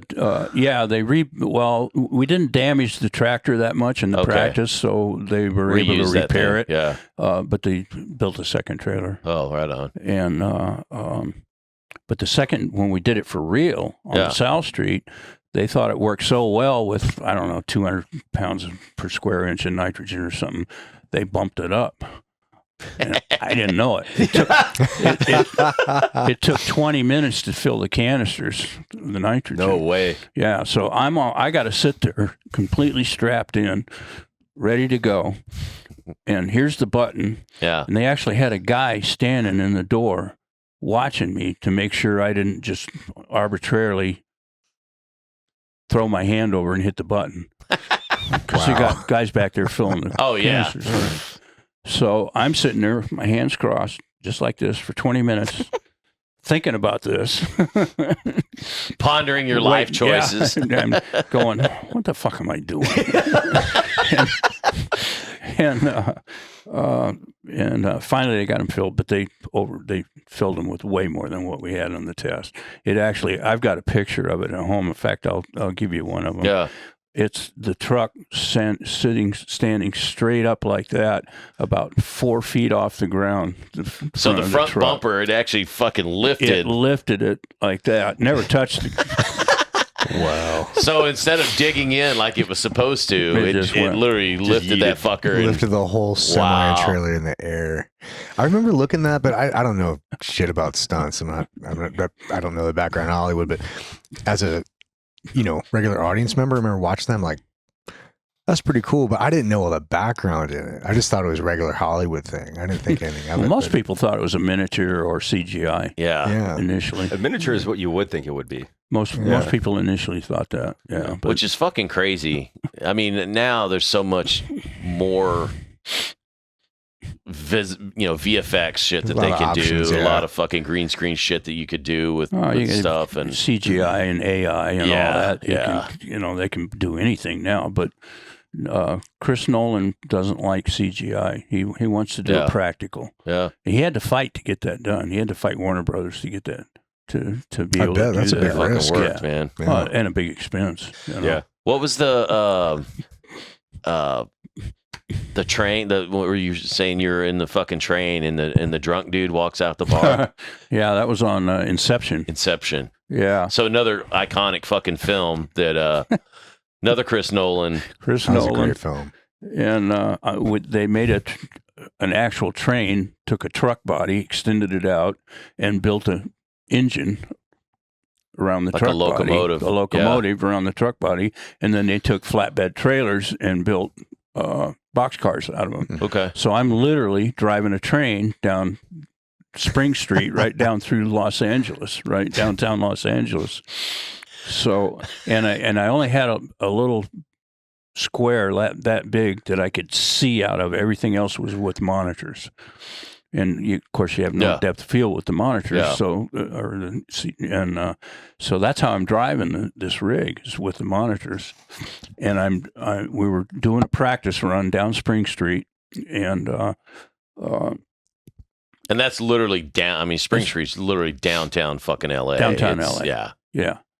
And I happened to catch out of the corner of my eye, literally, you had to be there, but it was the funniest thing I've ever seen. A drunk. This is like 8 o'clock in the morning, because we were trying to do it with no traffic and stuff. And a drunk guy staggers out of a bar on the edge, and I just happened to catch him on the monitor. He staggers out. He looks. He literally does this. What am I seeing? Fucking train coming down, and he turns right around, goes right back into the bar. Like, give me I'm more of that. laughing so hard I can barely drive this rig. Oh my god, that's some fucking Liberty Risk shit, dude. Like, dude, I can just imagine you walking out and seeing a fucking locomotive on the road, and you're like, Yeah. He's telling his buddies, like, sure you did, bro. Yeah, he goes back there. yeah. You're never gonna believe this. oh shit. I'm sure that motherfucker walked back inside and was like, I ain't saying shit. Or he quit drinking that day. Yeah, right. Yeah. Give me more of that absinthe. That was pretty funny. Yeah. That's fucking epic. Oh man, so Kevin was telling us a couple stories about how the stunt crew is a lot like being in a SEAL platoon overseas. You're like, you go, you work hard, you got a lot of pressure. You bond with the some guys. danger in Oh, yeah. there. You do it, Totally. and then you go out at night and you party. You've been in the game a long time, going out with the boys at night. Have you seen any crazy like shenanigans happen? Like not on the set, but like kind of after hours bar stuff. Because I feel like stuntmen are a lot of like they're similar to team guys. And A lot like, of you wanna- adrenaline junkies. Yeah, and, yeah. Oh yeah. You go out, you're drinking and carousing, raising hell, and you do bond, obviously, and most of the time you know each other from other shows and way back when, and then a lot of times you'll work on a movie with a bunch of guys, and we go out, and you're drinking and doing everything and running around and playing on the weekend, days off and stuff, and then you won't see him again for like 2 years. It's weird. Now you're with a whole different bunch of guys for a year or two, and then you're back with these guys, and it's like there was never anything in between. It's like you just picked up the conversation where it left off, like switching 5 teams. minutes ago. Yeah, literally. And that's kind of how Harry kind of explained it to me, or I maybe just kind of saw it with my own eyes, doing some of these jobs, and I was like, man, I guess that's kind of why he stayed in the game so long, because it is like I mean, when you leave the military, at least for me, you do kind of miss that camaraderie. Yeah, definitely. And there's a lot of dudes that were like, a lot of people ask me like, oh, do you miss the military? And I'm like, no, I don't miss the military. I don't miss all the bullshit. But at the same guys. time, there's some really good dudes that I miss hanging out with and doing Right. stupid shit with, to where, now there is that void that's kind of filled, especially, some of the shows that Harry was doing, like fucking 5 Transformer movies. There's always like a group of fucking team guys. It's like, the fucking, I don't remember the name of the guys. I think Cemetery Wind team was like one of the group of guys that we were with. Is that the name of stunt crews or? No, that was just the name of our team. Like for Transformers 4, so Titus Welliver was like the main guy, and like his team was called a Cemetery Wind team. I was like, that's kind of gay, but like, whatever. And then the other guy, like for Bumblebee, because it was supposed to be like, 1980s. There was the shit. What's the name of the team? It's like it was an acronym. It was like not like fast, but it was like something. I want to say it started like an S or some shit. But didn't you drive Optimus a couple times? On Bumblebee? No, on one of the Transformers movies. Didn't you drive? No, I didn't. You didn't drive the semi on any of those? Oh yeah, yeah. Yeah. I thought you were like driving the Optimus Prime semi. I was a Scourge, driving the Scourge. Oh, right on. Yeah. Right on. Oh, is that the? I drove the Optimus a couple of times. Yeah. Did in Cusco. Where'd we do that movie? Was that in Peru or Colombia? I did so many down there, I forgot. Shit, I don't know. Anyway, Cusco, Peru, and had to come around and pitch it sideways and slide it almost right into a building, and then drive it up a set of stairs that were only about that much wider than the truck. Jesus. Yeah. How do you learn to drift a semi? I don't know, just do it. Yeah, Vietnam beer Just keep runs. doing it. Well, I drift cars, so I don't know. The semi stuff came so natural. Where do you go to practice that though? You're like, hey, I need a really big parking lot and somebody to loan me their semi for a while. I never actually practiced it. I mean, other than rehearsing on the set, I didn't go out and practice. I do with the cars, because you can find a spot with that legally. Yeah, totally. Everything we do here is totally legal. Legally, you don't do it in the street. But the truck stuff, it just came to me. I just started doing it, and Was there a moment where you're sitting there, maybe even like the Dark Knight moment, and you're just like, there's this 50-50 split of what the fuck am I doing right now? And then the other part is, how cool is this? You had the ranch hand that thought that your driving skills were absolute trash, and now you're sitting here about to just yeet a semi-trailer in downtown Chicago. Yeah, it's pretty cool.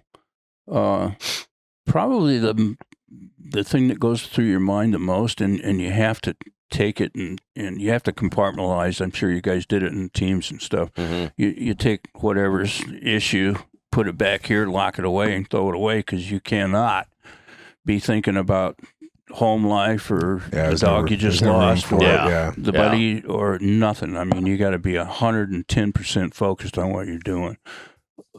And probably the thing that goes through your mind the most, or at least for me it was, it's not getting hurt. You don't even think about that. If you're worried about that, you shouldn't be doing the job. Yeah. It's screwing up the shot. Yeah. Yeah. Yeah. It's like, please God, don't let me fuck this up. Yeah. So we did a gig on Transformers 4, which was one of the first real films I worked on, and I was riding in they'd made a gun tub in this Escalade, so they had this lifted Escalade with 35s or some shit, but they had cut this fucking gun tub and reinforced it to where it was actually could be usable. It'd be cool. And it was a gun tub, and it had a fucking minigun up there. And then we're chasing around. This was the first Transformers with Wahlberg. We're chasing around this Chevy fucking. It was a tiny little fucking car that one of the actors was driving. It was like a Bolt or some shit. It was like a rally car. Mm-hmm. Chasing this fucking thing around. We're fucking trying to shoot it with this fucking minigun, but there were several other Escalades that weren't lifted and didn't have this fucking turret in it. And so we had this shot. We're coming over this fucking hill, and I'm trying to shoot this fucking thing. And then we go through. This was in the middle of Texas. I think it was Tyler, Texas, where we're filming this at. And there's a scene where I'm trying to shoot this fucking thing, and then we go underneath. They have this 50-foot techno crane, and the camera's facing, and you have all these Escalades that are driving underneath this crane, and then the fucking the camera is pointing here, and as we go through, it tilts down and it gets the cars passing. Well, they had done the measurements off of one of those fucking Escalades without the turret.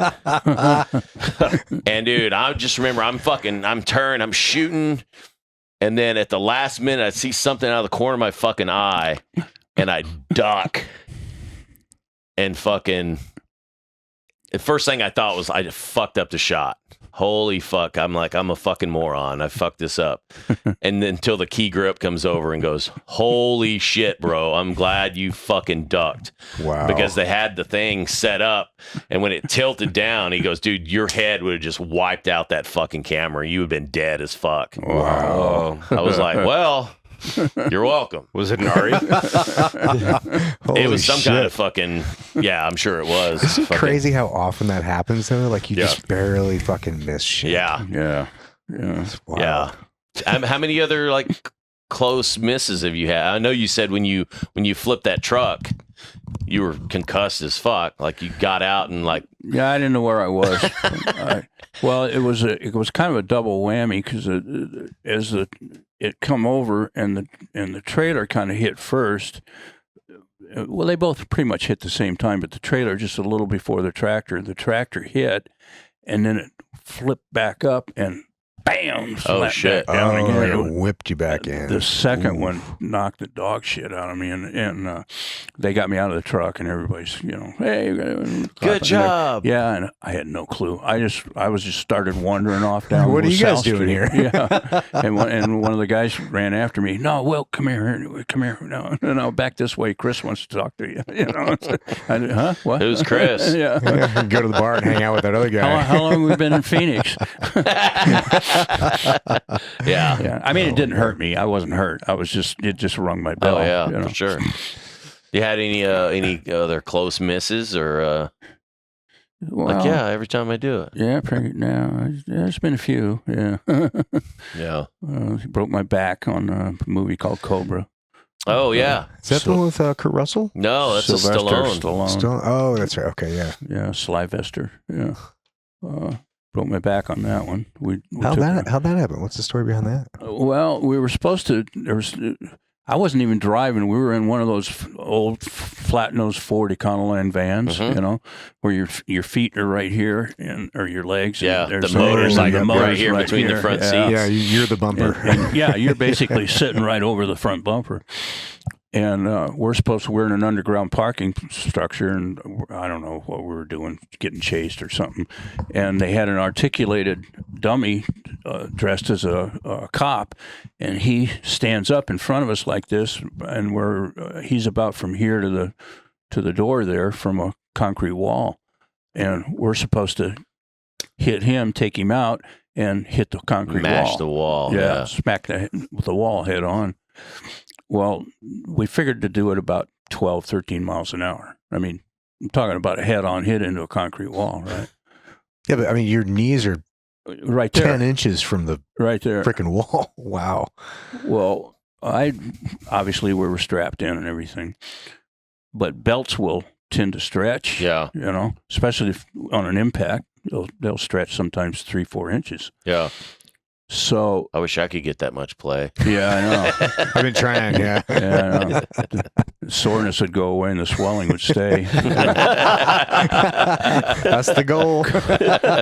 So, anyway, I'm not driving. Another guy, good buddy of mine, he's driving. And for whatever, I don't know what was going through his mind, but we're going to hit it. We talked about it, 12, 13 miles an hour. It's still going to hurt, but it'll be, be okay. Okay, action. Whong!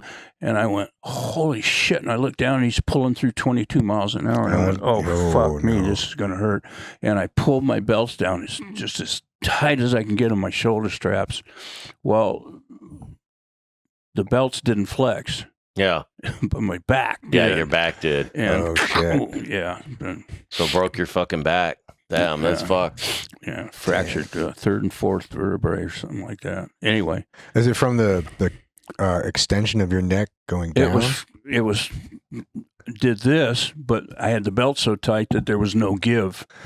You know how your belts will ratchet in your everyday driver. Yeah. You know how they ratchet. That's because of that. Yeah. The impact It gives a little and lets you go forward a little bit. Takes the stress off your back and your spine. Well, there was no give. Yeah. It just and then you have a 4 or 6 point harness that's a 5 point harness that's bolted to the floor or to a cage, and that chromoly tubing isn't flexing. Yeah, something's got to give. Yeah, but here's the interesting thing about that fucking movie Cobra. So I don't know, he had a pretty badass. It was like a 51 Merc in that show. Funny, there's some really phenomenal fucking scenes in that movie. Like I remember one of them. He pulls up in his Merc, and he's a cop, and his name's something Cabretti, so everybody calls him Cobra. But there's like these cholos that pull up behind him, and they're honking at him, and they like kind of bump into his car, and he gets out, and there's a dude standing there, and he's got his wife beater on, and like he walks up, and the dude's got a cigarette or some shit, and he fucking grabs a cigarette out of his mouth and like just crumples it, and then he fucking grabs the dude's wife beater and like just rips it down. Funny fucking scene, but what I was getting to with this shit, the way that movie came about was Beverly Hills Cop in the fucking 80s was originally written for Sylvester Stallone. No shit. Before And Eddie Murphy? Yeah, they wrote it for him, and then he came on board, said he'd only do the show if he could fucking help rewrite some of the script. So a lot of people don't realize, like, Stallone got his... He's a good writer, too. Yeah, he writer. did Rambo, not Rambo. He wrote Rocky. Fucking Rocky. And, but he developed a lot of scripts himself. But he decided he was going to rewrite the script, wrote a lot more serious stuff into it. And so before long, the script was so just... There was no humor in it. There was some action, but it's Rambo in Hollywood. Yeah, so they were like, nah, we're going to go another direction. They hired Eddie Murphy because the show, and this was Bruckheimer and Don Simpson that were fucking Beverly Hills Cops. So anyways, Cobra was the script that he had kind of developed from Beverly Hills Cop. So because that intro sounded like the intro to a gay porn. Yeah, rip the guy's shirt off, crumble a cigarette. Oh, dude, like, you gotta go back. I gotta go back and watch the fucking. I gotta go back and watch the movie now because there's so much fucking shit that's just so canned and just corny as fuck. Like he goes into his apartment and he breaks his gun. He carries like this M1911. He's got this 45 and it's got these grips with cobras on him, and he carries his gun just sticking down the front of his fucking pants. At his dick. Yeah. And so he breaks his gun down, and he's sitting there. He's got his little cleaning kit in the refrigerator in like a little egg carton box, like a dozen eggs come in. He flips it open. He's cleaning his gun, and then he's got a box of fucking pizza. He opens the pizza box. There's like one slice of fucking pizza. And for whatever fucking reason, he takes a pair of scissors and cuts the pizza in half. And now he's got these leather gloves on. He's sitting there eating the pizza. He's cleaning his gun. It's just the weird, fucking dude. craziest fucking shit. And you're like, you remember the guy that attacked him in the apartment with the axe? yeah, wait, is that real life? Yeah. That was me. Oh no shit, No way. yeah. Oh, in the movie? Yeah. Because the whole movie it's like this group of like Satanists. They're like clinking hammers, like cling, cling, cling. There's like music. There's like this overbearing, like fucking like house music playing. So and I could see why Beverly Hills Cop didn't go for it. Yeah. Jerry Bruckheimer was like, "What the fuck?" No. Yeah. Yeah, it doesn't sound like a Jerry Bruckheimer production. You don't need scissors for pizza, bro. Yeah, Veto. yeah. And was that the one?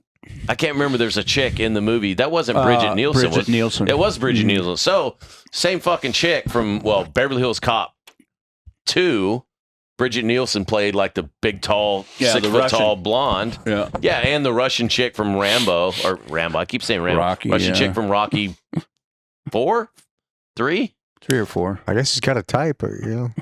I think he was married to Bridget Nielsen, wasn't he? They either went out or I think he did. Yeah, I think they did marry him. Yeah, but yeah, so same chick. She was in Cobra too, which was fucking hilarious. But yeah, she's being, chased by this mob of dudes who it's a funny That sounds fucking pretty movie. wild. But I mean, it's a good movie when you look Is at it what it is. Is it intentionally funny, or is he just kind of like, wow, that's kind of It's not supposed to be funny, but there's shit in there where you're like, what the fuck? It's like it's not as like canned and corny like Tango and Cash. Yeah. Because there's funny shit in that one, but this one I think it's trying to be more serious. But there's stuff in there where you're like, It's just so weird. You're like, okay, that's funny, Yeah. unintentionally because. and that fucking car was badass. That 51 Merc or 50 Merc. Check that out. It was dope. Except they had those fucking weird moon eyes fucking hubcaps on it. Oh yeah, I forget what the deal was with that. I feel like I'm missing out on so many movies. I gotta rewatch like 3 movies after this episode. Yeah, I mean, 'tis the season, dude. I've probably like 3 movies a night now, and just because it gets dark so early, I know. Yeah. I'm like, all right, just making dinner and posting up. I'm going horizontal.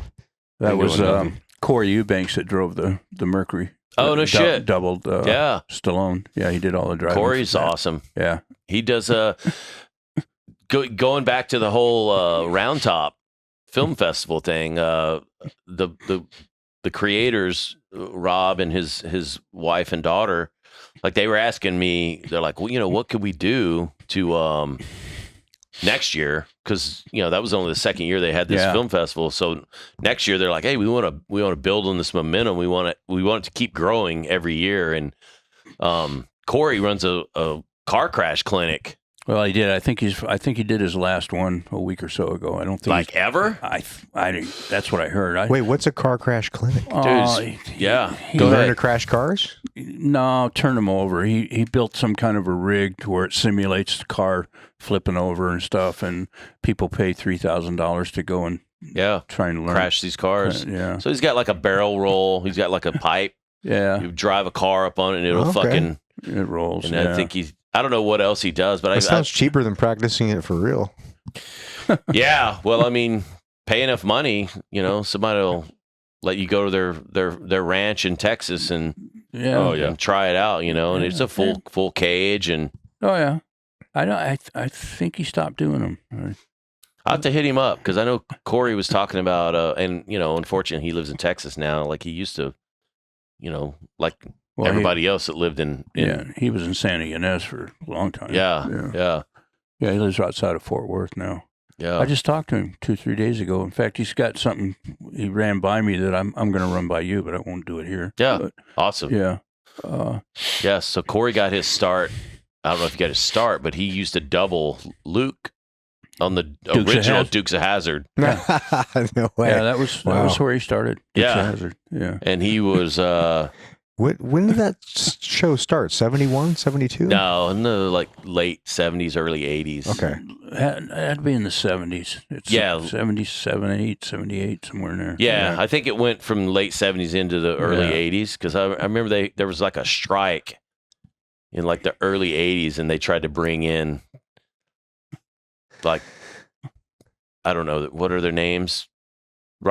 Somebody Schneider and Rob Tom Schneider? Walpat and Tom, and not Rob. I know who you're talking about. anyways, the guys who played Bo and Luke, and then they those two guys. Yeah, they introduced 2 new cousins, and it was Coy and Vance. It was fucking extended family edition. Yeah. They're They sound like they love monsters and holes and drywall. they couldn't use this. They couldn't something. Contractually, these 2 dudes were holding out. They're holding out for more money, and they were like, "Well, fuck, man, we can't just recast the role for these 2 guys. Like nobody's gonna buy it." So that's the thing. You push a negotiation too far, you're just gonna push yourself right fucking out. Yeah, exactly. Yeah. Well, it worked because these guys, I don't know how many episodes the 2 other cousins did, but then they went right back, and they brought Bo and Luke back, and it was cool. cool. Because Dukes of Hazzard was the original. I mean, I was born in 77, so that was like you're grew a up in child. the 80s. Yeah, basically. Well, thank you. I still feel that way. But I remember like Bullet with McQueen. yes, was in 78 or something like that. It had to be before. We had the before technology. It was the I thought 60s, it was right. like late 60s. It was late Yeah. 60s, yeah. So that was kind of like the main, one of the first car chase scenes. That 68 is when it came out, Oh, so shit, they probably okay. made it in I was way off. I 67. was off by a decade.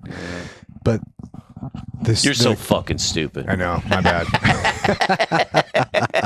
But like, so the evolution of these stunts, right? So if you look at the evolution of the X Games, the stuff the guys were doing in the X Games 15 years ago, Yeah. now you can go and see 15-year-olds doing that at Bear every freaking Yeah. day. It's Yeah, crazy. right. So Yeah. the evolution of all these things is just insanely wild to see Yeah. the transition to the stuff they're doing now is just light years ahead. But I remember I never saw the movie Bullet, but I've seen the clips and the car chase because it was freaking epic. Yeah. But I feel like there's certain things where you just get used to. It's like the 4-minute mile, right? Like nobody does it, and then somebody breaks it, and all of a sudden everybody breaks it. Right. Yep. So there's certain milestones where you think like in movies, Bo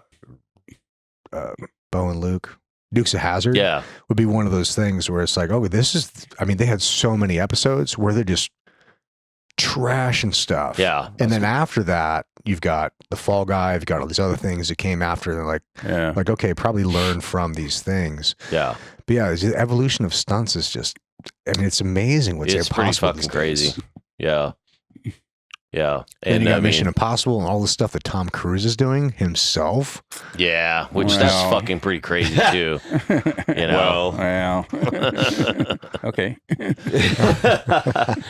Uh, Actually, he does a lot of that, but all of that is so tested down to the nth degree. The Yeah. stunt guys have done it umpteen times, like when they fly him on a wire or something. Anything he does like that, he's on a wire. Yeah. They're not going to let a $40 million actor go out and turn a car over. Okay? Yeah, exactly. Productions, the studios Yeah. won't do it. It doesn't make sense.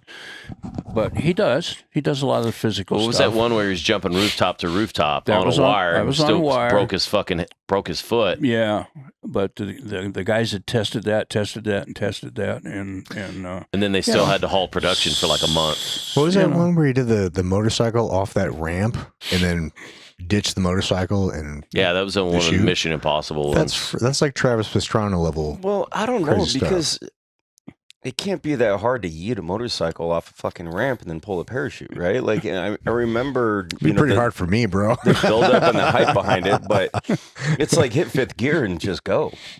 And Yeah. just, as long as you got your chute. I mean, it does have some level of athleticism. And I mean, dude, it ain't like Tom Cruise is a fucking young Yeah. buck. Like, Yeah. I mean, he's got to be Yeah. in his fucking 60s. I think when I mean, I at don't know least. because I'm not on TV, but I'd imagine if you're doing something, there's a difference between doing it and there's a difference between doing it and making it look fucking cool. Yeah. Like hitting your Yeah. mark, hitting your timing, hitting your expressions, and like hitting all the pieces of it to where like, yeah, you Yeah. can do it, but do you look fucking cool doing Right. it? putting, think that would putting be all one of the the hardest elements parts. together. Yeah.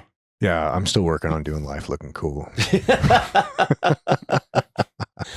So are process. there yeah, Tom Cruise is 63. Oh, okay. Dang, dude. are there notable I guess like directors to where they're willing to push the boundaries and limits of safety with regards to like the stunt coordinators? But I know you guys fall under a union, so is that regulated in any capacity, or you're like, oh, I'm working with Christopher Nolan, fucking buckle up? Well, yeah. I mean, it's not necessarily regulated. It's regulated by basically your common sense. But I can't recall a director I've ever worked with that really, screamed and hollered and said more, faster. Yeah. Well, actually, there is one. More.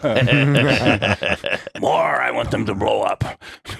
Oh, Michael Bay. Yeah. Well, okay. There's one. There's two now. Yeah. But Bay. safely. He'll push it. Yeah. I got a funny story about him. We were doing I think it was the last Transformers. No, it was the last Transformers we did was in Peru, but the one before that, Yeah, whatever that was. The Last Night. I guess. Yeah. I'm supposed to. There's a RV sitting in the middle of the road, and traffic stopped behind it. Yep. And semi's coming the other way, and this jackknife the semi goes through the RV, takes it out, and slams into the parked cars in the back. Oh, Michael Bay comes up to me. He don't know me from Joe Blow. Yeah. And I'd heard all the stories about him and the stunt guys, fire him, get him out of here, apparently he fired a whole van full of stunt guys before they ever got to the set. Yeah. So That was on part 4. Yeah. I think I heard about that, actually. Was that when So- Drago was in there? No, that was part 3. I knew Drago was in there somewhere. Yeah. That's the one, part 3, they were filming in like White Sands in New Mexico. We got to get to Alamogordo. that story after Yeah. this. Crazy stuff. Anyway, he comes up to me and he's going to put a camera, his own personal camera, on the ground right next to the RV. He wanted to see the truck crashing through the RV. And I'm jackknifing it, going through, with the trailer, take it out.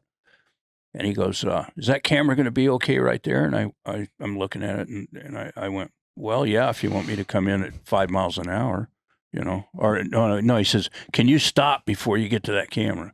And I said, yeah, if you want me to come in at 5 miles an hour, And he says, well, what speed are you thinking? And I'm going, 55 or 60.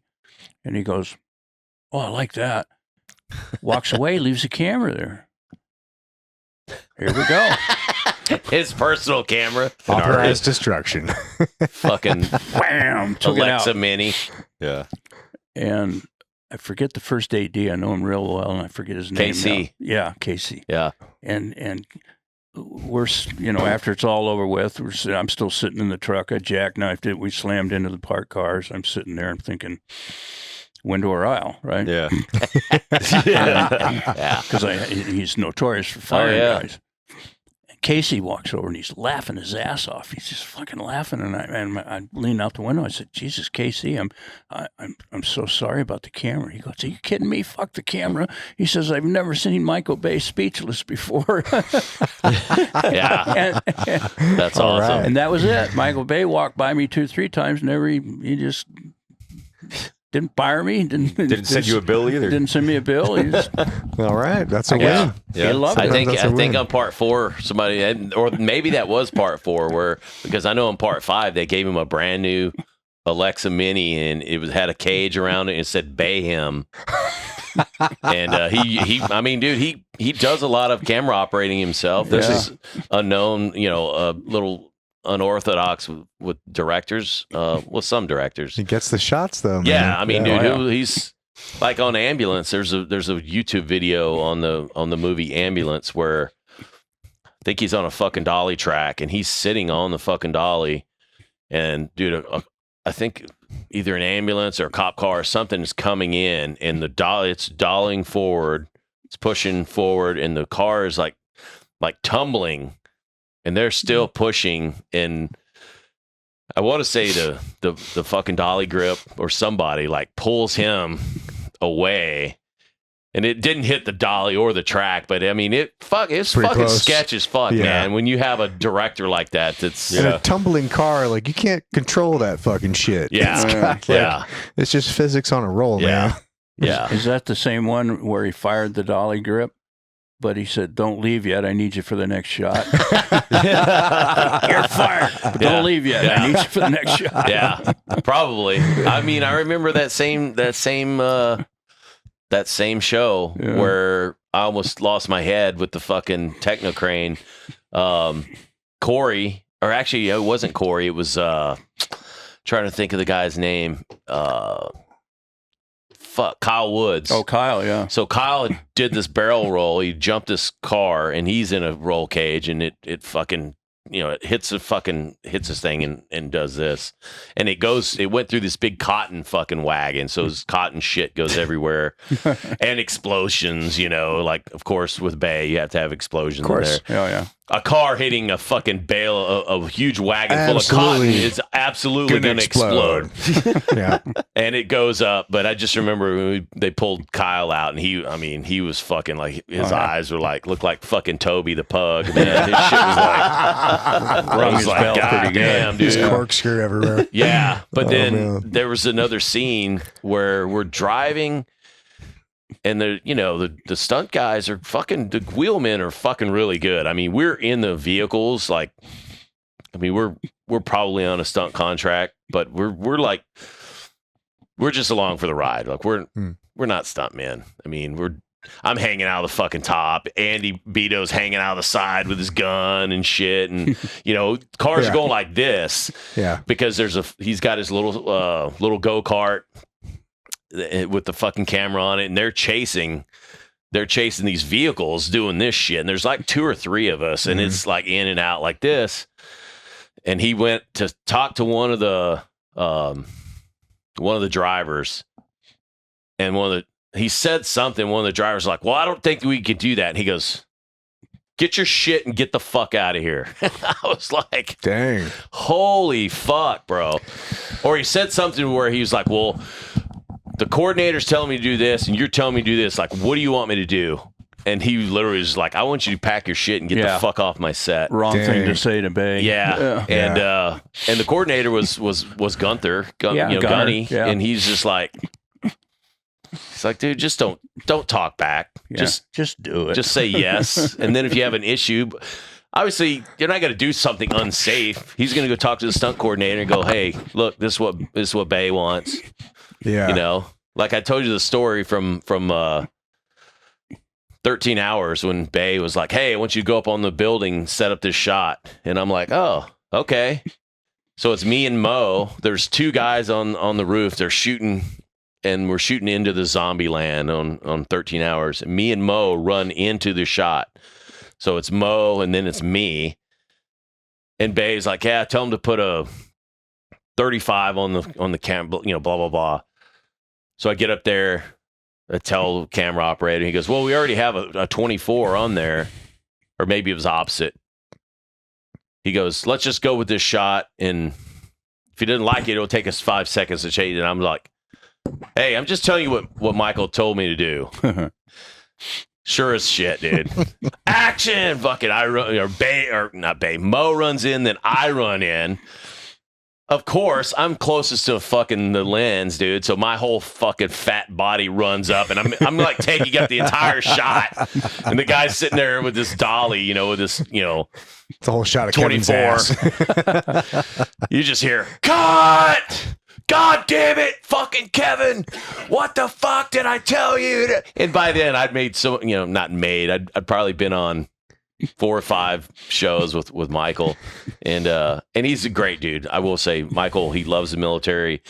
He's probably given more military and team guys their start, especially team guys. There's a shit ton of team guys that have been on like all the fucking Transformers movies. Yeah, I worked on a show with him. It was impressive, which is fucking crazy. And he loves fucking military. He loves Harry too. Like him and Harry Humphreys got their same kind of start as well when they were both in each other's faces telling each other to go fuck themselves. And Harry literally stormed off the fucking set and was like, "Okay, here we go," but same shit, they put the new lens on there and action, run on, do the shot, he gets a shot and that was it. I'm like, God damn it. Let that be a lesson to me, not telling the fucking B camera operator, like, "No, put the fucking 35 on there," like you said. Delegated authority. Yeah. So, or put the 24. I mean, he wanted a 30, whatever the fucking thing was. Obviously, 24. Did he come down on shot. you for that, or did he come down on the video guy? Oh, he jumped up my ass about it, which is funny. After the shot was done, we go downstairs and he's talking to the B camera operator. So I'm thinking, oh, okay, he's taking his lumps for fucking up the shot. Even after I told him what he wanted, he wasn't. He was just blaming it on you. He's just down there talking to him. So I walk up there. Tell me shit. Right under the bus. Yeah, I walk in and I'm like, "Hey, was that the shot you wanted?" And he's like, "God damn it, Kevin! When I tell you to fucking set up a shot," I'm just all like, At first, I'm like looking at Mo. Like, it was this motherfucker.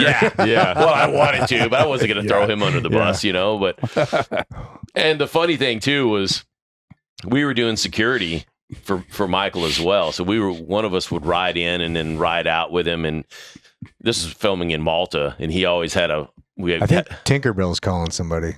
That's my phone vibrating. So he would have a police escort anywhere he went. We're zipping in and out of traffic, which was really fucking cool. And so that night I was supposed to ride back with him, and Harry was like, maybe we send Yost with Bay instead of car. Yeah. Which was fucking funny because, dude, Bay, We'll ice him. Bay would yell at you for like a minute, and then literally in 2 minutes, over with. 2 minutes, he's forgotten, and he's like, look, I'm just trying to make a fucking movie. So it was we were shooting in Malta, and that was like Saturday morning. We get done shooting. Me and Mo are we're sitting at the fucking bar at the Westin, and we see Bay coming, and he always drinks Heineken. Not always, but that's like one of his things. And you guys hadn't talked before. This is the first how's this we hadn't talked conversation since going to then. go? And me and Mo were both standing there when he's like chewing our asses, and fucking get a Heineken, and Mo's like, dude, we should go fuck with him. And so like, all right. So we, and we have that much of a fucking relationship to where he says something like that. Like, obviously we know he's not still pissed off. He's, he's just you like, know him well enough to know. Yeah. So we walk up to him, and I'm like holding a fucking Heineken behind my back, but we're walking straight towards him. But he doesn't know it's a Heineken. No, he doesn't know. And dude, a hand grenade. Yeah, we're walking towards him, and both of us are just mad dogging the fuck out of him, and he's coming towards us, and there's nobody with him, and he's walking, he sees us, and he's kind of smiling, and we're not smiling back, and he's like looking behind him, and so we start getting close. He's like, "Hey guys, hey, what's going on?" We don't say anything, and then finally he's like, "Hey, guys, I'm just trying to get a fucking picture made here, By then we can't hold our fucking laughter back. I hand him a beer, and everything's fucking cool by then, But it was like one of those things. Like, dude, he truly is like the smartest fucking guy on the film set. Like, he legitimately knows like everybody's job, and it's literally like, why are you doing that and not this, and why are you? People are like, Yeah. I'm doing what the key grip told me to do, or I'm doing what the fucking DP told me to do, or so it's got to be frustrating for him too. Like if he really is that experiential and experienced in like the competent in all those areas, it's got to be so frustrating for him to be like, what the fuck? Why can't these motherfuckers just do what I want them to do? Yeah, this is $100 million set. Yeah, and it's like one of those things about communication, to where I'm sure he either tells the first AD, or he tells the second AD, or he told somebody, and he's expected that the word is already trickled down, and then maybe the key grip hasn't fucking heard, and he's like, why the fuck is the entire outside of this building blacked out with fucking curtains when we need to be shooting this scene here in 3 minutes? And people are like, and the key grips like has no fucking idea. Like, he was like, well, I don't know. And then he has to chew the first AD's ass. Gets up Casey's ass for. That's a lot of chewing. What's the so? Was I right with the story about some van got fully fired, or there was some altercation of a van on the way to some set one time? And was it Bilzerian or Drago that was? So the story I know is, it might not even be Drago. It might be fucking Tiny. Oh, there's so many incidents. Tiny, yeah. So Harry, I know for a fact, Harry either Tiny is not Tiny. Yeah, obviously. Harry had to. I think he had to fire Tiny, or maybe it was just like, hey, stop choking that guy out. It was one of the things. Please stop. Yeah, they were like filming in like Alamogordo. We're going to like White Sands back and forth, and I think it was part 3, and one of the actors, it wasn't Shia, it was somebody else, and into the evening, dudes are. There's only like 2 places to fucking eat or drink there. One is Chili's, and the other is like, I don't know what the other fucking bar is there. Waffle House, bro. Yeah. And so like dudes are congregated at Chili's, and As you do. and literally it was like one of the actors is like, hey, like starts talking, and then essentially ask fucking Tiny if he would choke him out. And Tiny was all like, This was Tiny No, like 280 or something like oh, that. he's a Like, big boy. Yeah, I don't know. yeah, Tiny's not somebody Yeah. you want to ask Yeah. to choke you out. But it was like one of those things where like he thinks it's like some fucking rite of passage, you know. He's It's just like, okay. oh, it's my honor, you know. And so My honor. so by the time word gets back to Harry, it's like, yeah, one of your guys choked out our fucking like number 4 guy. It was consensual. Like, It's fine. yeah, and then has to explain to him like what happened, But the same shit happened with Shia, and I think he was like underage, like filming in Chicago, and he would want to go out drinking with the fucking team guys, and it's not like we're every single night we're fucking out fucking steaming, but Don't fucking lie. okay, it was. Not every night. Sundays was for church. Yeah, I think we missed one night in 6 months. yeah. Well, we were working nights sometimes, so Start the morning. but it was one of those things where Bay sees Shia the next day, and he's just fucking rode hard and put away wet, just like still shit housed, and he's like goes to Harry and He he's hasn't like, learned to drink yet. Yeah. well, he goes to Harry and he's like, hey, your guys can't be fucking taking our actors out, getting them shit housed every night, and like, so then Harry's like, hey, you guys chill out drinking. We're like, we didn't even fucking invite the guy. He showed up and was like, hey guys. yeah. So it's Here like, I am, son. it's like one of those things where Harry's like, well, maybe don't tell him where you're going, or some shit like that. Yeah. It's like one of those things where like mom and dad can't be pissed off. They're like, well, we're not drunk. We didn't even invite him. It's like one of those fucked up things. But It's kind of mean girl him. Yeah. but yeah, that's another. At some point we're gonna have Harry on here, and that guy's got some fucking crazy stories too. But there's so many stories where, like, I can't remember, it was something with Drago and a van fight, a van full of guys, like you were saying. There's some story there. I forget what it was. Yeah. Well, Yeah. the way I heard it, they didn't even make it to the set. They landed, they picked them up at the hotel same day, drove them out to the set. Before they even got to the set, Bay said, turn them around, send them home. Fired them all, the whole van. There was a situation like that where we actually landed in Chicago, and Catherine, Harry's wife, told us to turn and get back on the plane. But we weren't fired. They had rescheduled some shit. Oh, is that maybe that's what it was? Yeah. So we were literally getting off the plane, and That's like, not as dramatic. yeah, though. like all our Better story. Until tomorrow. dudes' fucking phones and shit are going off, and it's like what the fuck? And it's like, hey, you already have a flight. Just don't even go back through fucking well, not like you had to go through customs or anything, but I think we still had to go get our fucking bags and shit, and it's like one of those fucked up things. Dude, I'm sorry. I got to pee again. Can we take another break? Yeah. Williams. I know No idea who that is. Bick Nets. Or Kevin Kent. Oh, wait. Shit. All right, we're back. We're back. You're officially back. No So- clapping? Did you already clap? I did Yeah, clap. he clapped. Fucking God, I missed it. You missed the clap. Dang it. So get back into the whole, the stunt lineage, and like we talked about, guys like Corey Eubanks and stuff like that. But like doing stunts full time kind of takes it. It's like being in the military. It's like kind of takes its toll on home life, and like for me, it seemed like a really cool transition. Out of the military and like straight into the film industry, kind of like last few years I was in the military, like working with Harry, doing a lot of stuff like that. And then when I retired, like we basically started doing a TV show called The Last Ship.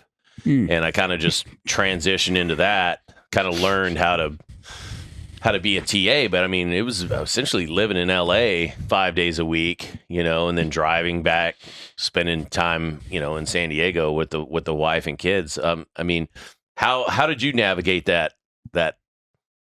obviously, if you lived in LA, it's a little easier, but you know, you're still going on trips and going all over the world doing gigs. Like how did you manage all that?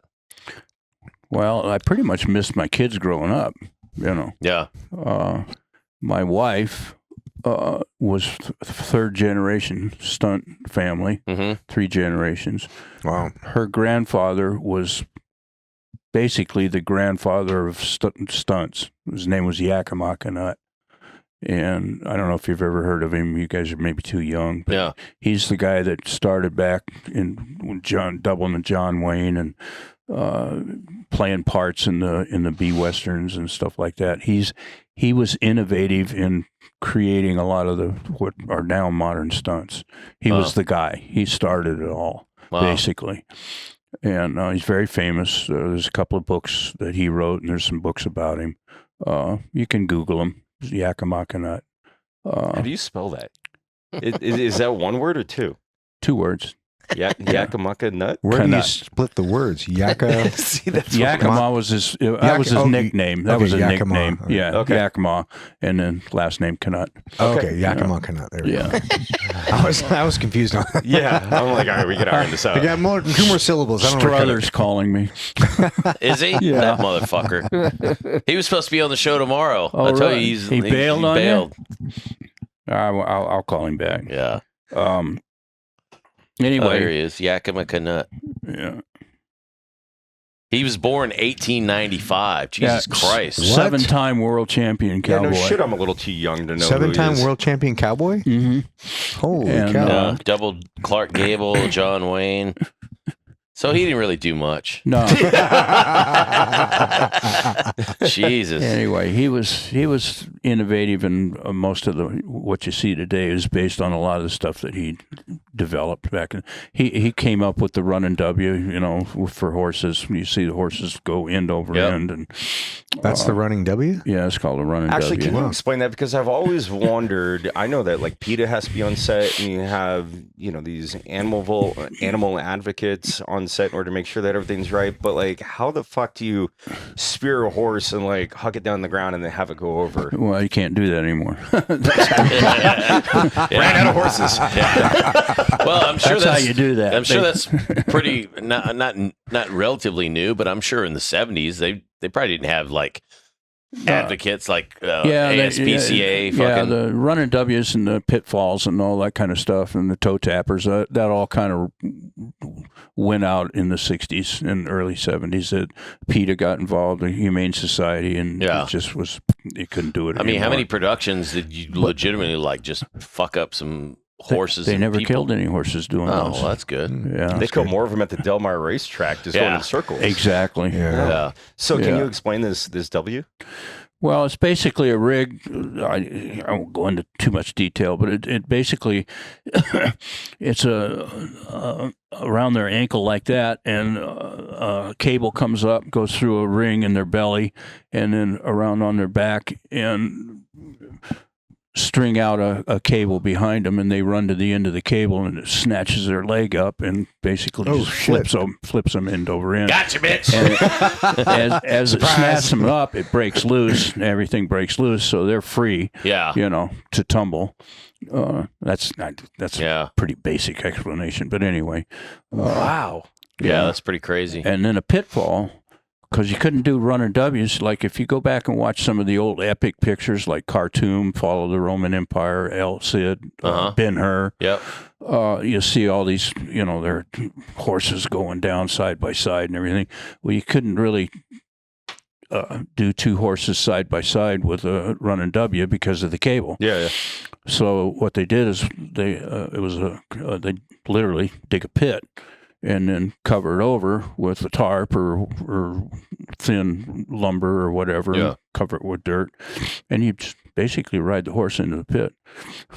Yeah. And you stand up, and as the horse goes into the shallow end of the pit, he stumbles, and you just go out over Ass over tea kettle. Yeah, out over the dashboard. Huh. Yeah. Wow. But as a stunt coordinator too, or one of the people on top of these horses, as you're riding a horse, you're kind of doing this, and so you're kind of anticipating when this is going to happen in order to, maybe like tuck chin and kind of roll over, so that way you're not going out and scorpion tailing. Yeah, you just basically bring your steps. You didn't put your feet in stirrups. You had what they call steps, so you can get away from them. Yeah. You just bring the steps up high so that you basically, when the horse gets ready to go into the pit, you know it, and so does the horse because his ears will go up.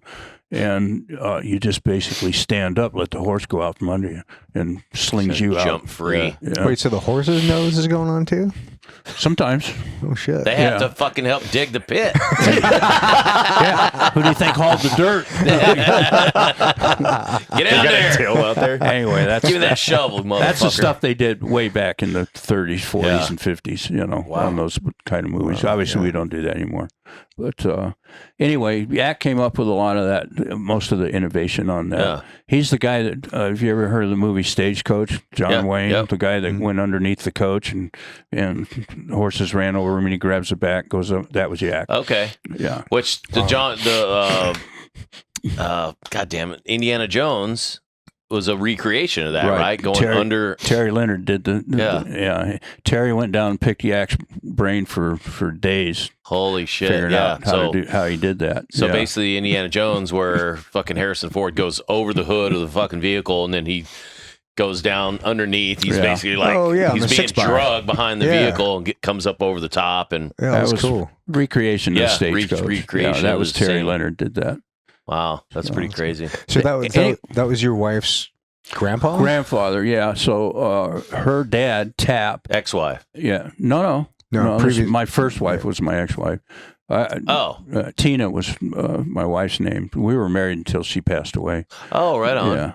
Interesting. But her dad, Tap, and his brother Joe were also world-class stuntmen. Right on.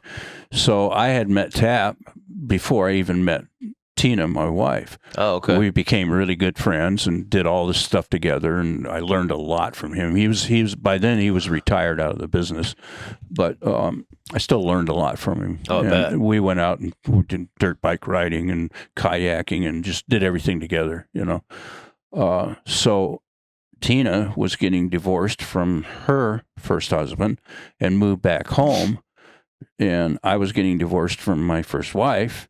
So we all hung out together. Yeah. And one thing led to another. And that's cool. I finally asked her out.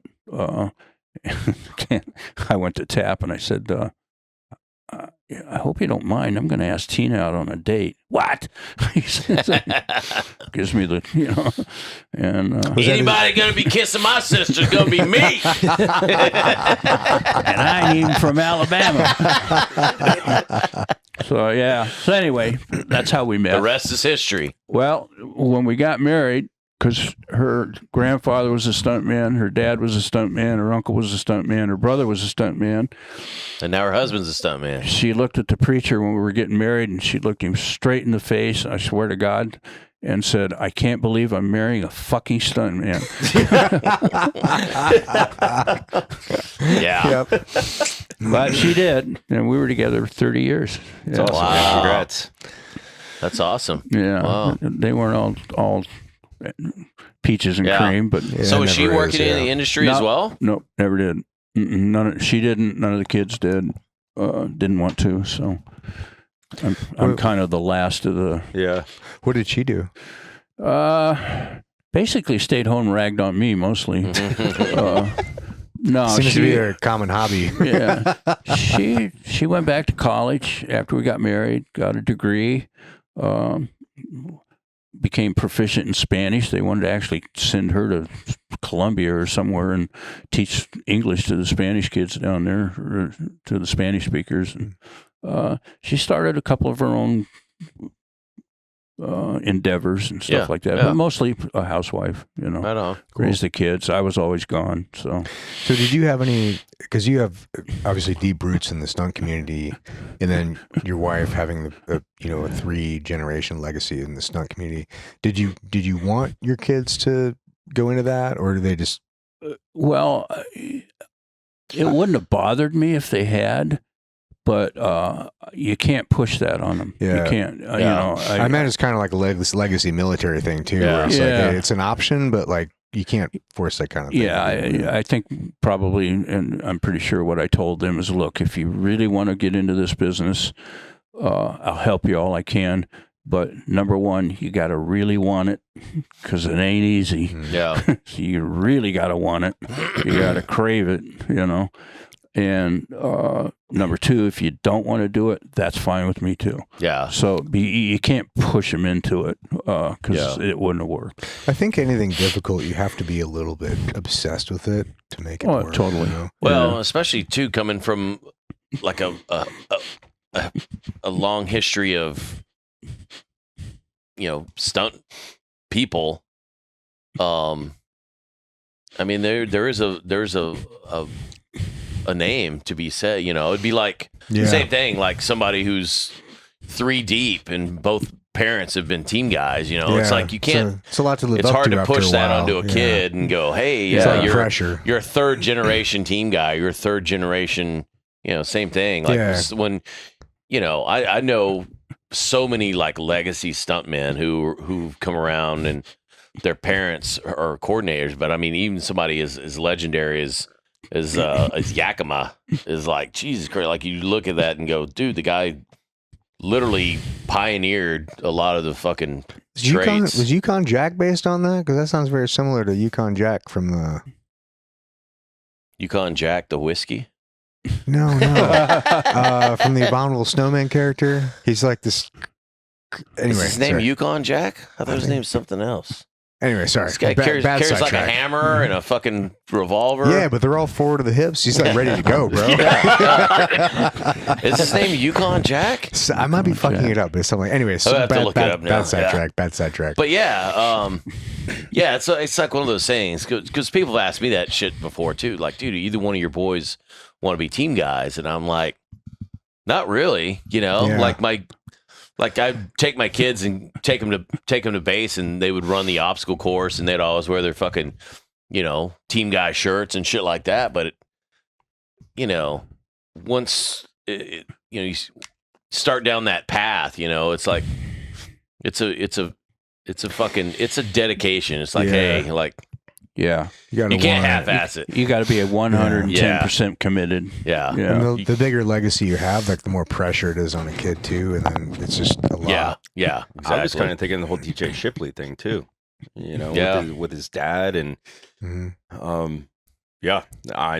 I mean, those are big shoes to fill. I believe his dad was a plank holder at Dev, and then DJ super moved over to well-known Dev guy. and Green Team, and it's like it's not just buds and the teens. Now you got to go higher. Somebody does some legendary shit, and then you're their kid. Yeah. It's almost bad if you don't do even more legendary shit. Yeah, And then you're setting your kid up like, good luck, son. Yeah, right. Top that.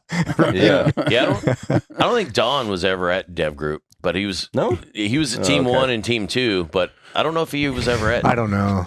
Yeah, I thought he was for some reason. But super either well-known, way, yeah. I mean, he's still very well known in the community, Yeah. and he's even a bigger presence on like YouTube, like busting all these fucking dudes. And then He you was the have first one. Yeah, He was and the then- first anti-stolen He's valor. probably one of the most well-known team guys of all time. Yeah. And then you have, your son that goes in and, becomes a team guy. And now it's a fucking huge deal, Yeah. Yeah, it's weird with having kids, man. I don't know if I talked about this before, but just something that I found interesting was that I recently got to talk to my daughter for the first time since I last saw her since she was 4.5, and now she's 20 and she's at the Naval Academy now. And I hadn't grown up with her. I had no contact with her for. Oh, wow. I mean, that's a whole different fucking story we get into later. But there's a lot to be said for nature versus nurture. And dude, I had no idea, because if you have kids, your kids are like you, and how much of that is because genetics, and how much of that is because, they say, oh, your kids walk like you. How much of that is because they see you walk and they learn and whatever because they grew up with you. Mm-hmm. So my daughter didn't grow up with me, and we're just getting to know each other now, which is awesome. I'm very thankful that we can have that conversation now. But I had like an hour and a half conversation with her for the first time as an adult, And holy shit, dude, it's uncanny. Like the level of like nature versus nurture. She was never around, or I was never around when she was a kid, but she is just like me. Really? Just like me. Like her mannerisms, the way she talks, Yeah. the way she reacts to things, like how she views the world. I was like, I'm looking at like a 20-year-old version of me as a chick. Wow. It was fucking wild. I'm like, that must have pissed off her mom so much. I can't imagine how much she heard. Yeah, Yukon Jack. It is bro. Yukon Jack. Yeah, I was right. I'm Yeah. all like, See, he's got a revolver That's and a exactly hammer. who I and- pictured. Yeah, yeah. That's what it, Nikki yeah. calls Tim Spear, especially when he like goes full fro. Oh, yeah. Tim Steer is way better shape. But yeah. the dude from the yeah. whatever fucking cartoon that was. But, Yosemite Sam. yeah, Yeah. right. Yeah. We're close. But yeah, that nature versus nurture thing Yeah. is wild, dude. Because I never knew how much emphasis to place on which one until I had the call with my daughter and realized, like, wow, this person is so much fucking like me Yeah. with almost zero interaction. There's a lot to be said for genetics. Mhm. A lot to be She's got a said. mullet. Right? Yeah, but she's searching for shit. She's questioning stuff. She's at that age where I was, where she's like trying to do hard shit. Yeah. I'm like, fuck, all right. That's it. Anyway, it was just a very interesting perspective shift for me to recognize bet. how heavily weighted like just the genetics are and like how somebody is. It was pretty wild. So I imagine some of that comes into play when you got a legacy stunt, a stunt legacy, you've got a team got legacy, you've got whatever military legacy or anything you've built over decades. And then your kids, there's probably some propensity to it, but also I think there's that piece of it where we're all independent people. Yeah. And I think if my dad had built something where it was like he'd done this thing, I would probably fucking rebel against it. I'd be like, no, I don't Maybe. want to do that. Yeah. I want Yeah. to go do something, make it my own thing. Yeah, exactly. Yeah. Instead of following Because you your. want to be your own person. You Yeah. want to find your own path. And typically the people that build big shit are people that want to find their own path. And then you have that pass down and then just genetic fucking want to find your own way. And I never understood it before, but now I think like it makes sense why people don't want to follow that path, because just that drive, some of it is innate. Yeah. They have to find their own thing. And sometimes that thing is divergent from what the original, path might have been. Yeah, and you can't deviate, or you shouldn't deviate them off that path, and push them towards your path, because Right. maybe your path isn't their path. Yeah. And if they're if they're you and they have that personality set where they're going to push against that, they're either going to self-destruct or fucking intentionally run into the rails. Or resent you. Yeah, exactly. Like Yeah. there's no winning for that. I think Yeah. some of it is just letting off the reins and be like doing the best you can. That's all you can do. Yeah. Providing like, put some rails in the gutter if you can and help them where it's appropriate. But Mhm. yeah, it's a weird thing being a parent, man. Yeah. How old are you kids now? Oh, my oldest just turned 50 a Oh, week wow. ago. Oh shit. I couldn't believe it. Holy Ah. Yeah. He called me up when he was that's all turning right, Jim. 30. Yeah, he was Wow. turning 30. He calls me up and he goes, "Hey, Pop, did it traumatize you when you turned 30?" And I went, "No, but it's traumatizing the hell out of me that you're turning 30." Yeah. No shit. For real. And that was 20 years ago now. Holy crap, shit. man. Wow. Yeah, that is fucking crazy. I mean, my boys I have twin boys who just turned 20, Yeah. and I'm just like, wow, where the fuck did the time Where go, does the man? time go? And it just keeps going faster. Yeah. Every year is faster and faster. So my neighbor across the street is a really good guy. He's Portuguese. He was a fishing captain for fucking years, and he has this weird analogy, or not even really an analogy, but like every time we're like putting our trash cans out on the fucking curb, like every week I see him, he's putting his out, I'm putting mine out, and he's just like, I feel like this is the only thing I have to gauge my time anymore. It's like every week. When the I'm trash like, cans God go out. damn, man, that's kind of morbid, you know? Yeah, you might need to get a hobby, bro. Yeah. No, Better get dude, good he's a golf. fucking good dude, man. Like he just had his back fused. He was telling me, Oh fuck. but dude, he is a fucking good dude. He's like a player. Like I'll be at like Pal Joey's, the bar up the street from where I live, and dude, I'll be all of a sudden he comes rolling in. I'll be like, oh shit, fucking Joe, what's up? And fucking girl in his arm. And shit. Oh shit! All right, good for him. Yeah, Oh, there is a chance for us. yeah. If you like girls. Yeah. But this is why I think new projects keep you focused and keep you young. I mean, like this project that the podcast is a project that I'm 100% focused on. I would say like borderline obsessed with at the moment, and dude, I love it because You think you'd be better at it. right. I think we would be better at it. Like forgetting SD cards and shit. We're like, fuck. Like, I forgot to turn this on. like, Yeah. whoops. Yeah, who knows this episode is even going to be filmed? But anyway, They'd be like, You hey, guys, I'm good. like, hey, how come that red light's not on our audio? Like, motherfucker. I know. Every now and then I'm like, I kicked the plug loose an hour and a half ago. What do you know? Yeah, you're right. supposed to be blinking. Yeah. Yeah, but I think you got to have a man needs a mission. Yeah. Like you got to have something, and if you don't have something, then yeah, you're gonna mark the time by taking out the fucking trash or something inane or something. Yeah. But I don't think people are meant to stand by and just fucking count the days, dude. I think you're meant to have some kind of mission, some kind of purpose, and I think we all feel lost if we don't have that. Yeah. Well, there's a lot of truth to that. I mean, and I think we all get caught up sometimes in just get lost, why. And all I am doing is taking out the trash, and it's like you got to refocus and come up with something, Yeah, and sometimes it can be unhealthy. Like I made that post today about the heart attack thing. So that I posted that on the Libertarius Instagram account. And Disney sent me a video that she took when I was in the hospital. I'm on the computer. I'm on my phone and the computer, like getting shit for the podcast and like posting everything. And this is like I had a heart attack yesterday. I'm literally in the hospital gown, hospital bed. Wow. And she's posted. I'm like, shit's got to get done. But I love it, man. I'm like, I can't imagine going through that and not having something where I was like, I got work to do. Yeah. Yeah. I think it's a healthy. I mean, it can get out of whack for sure. I mean, there's definitely bad stress and good stress. Yeah, but I think it's really good for people, especially men, to have something to do. Other than right. Yeah. I think you need a purpose. Yeah. You can only do that so much. Yeah, very true. A man needs a mission. Yeah, I agree. Speaking of which, what do you got coming up?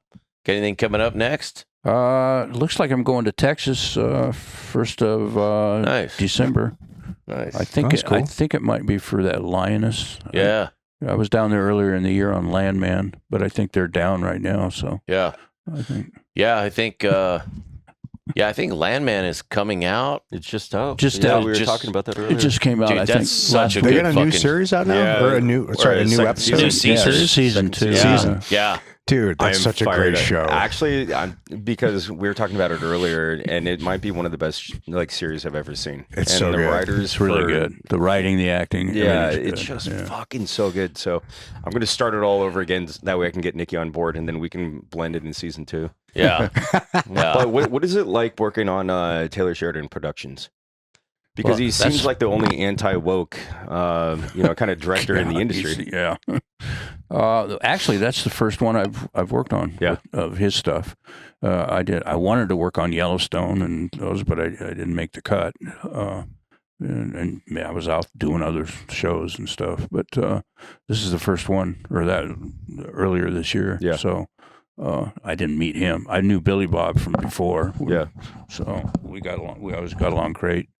And but it's a well-oiled machine, man. Yeah. I mean, you go in there, boom, you fly in. They got a rental car for you.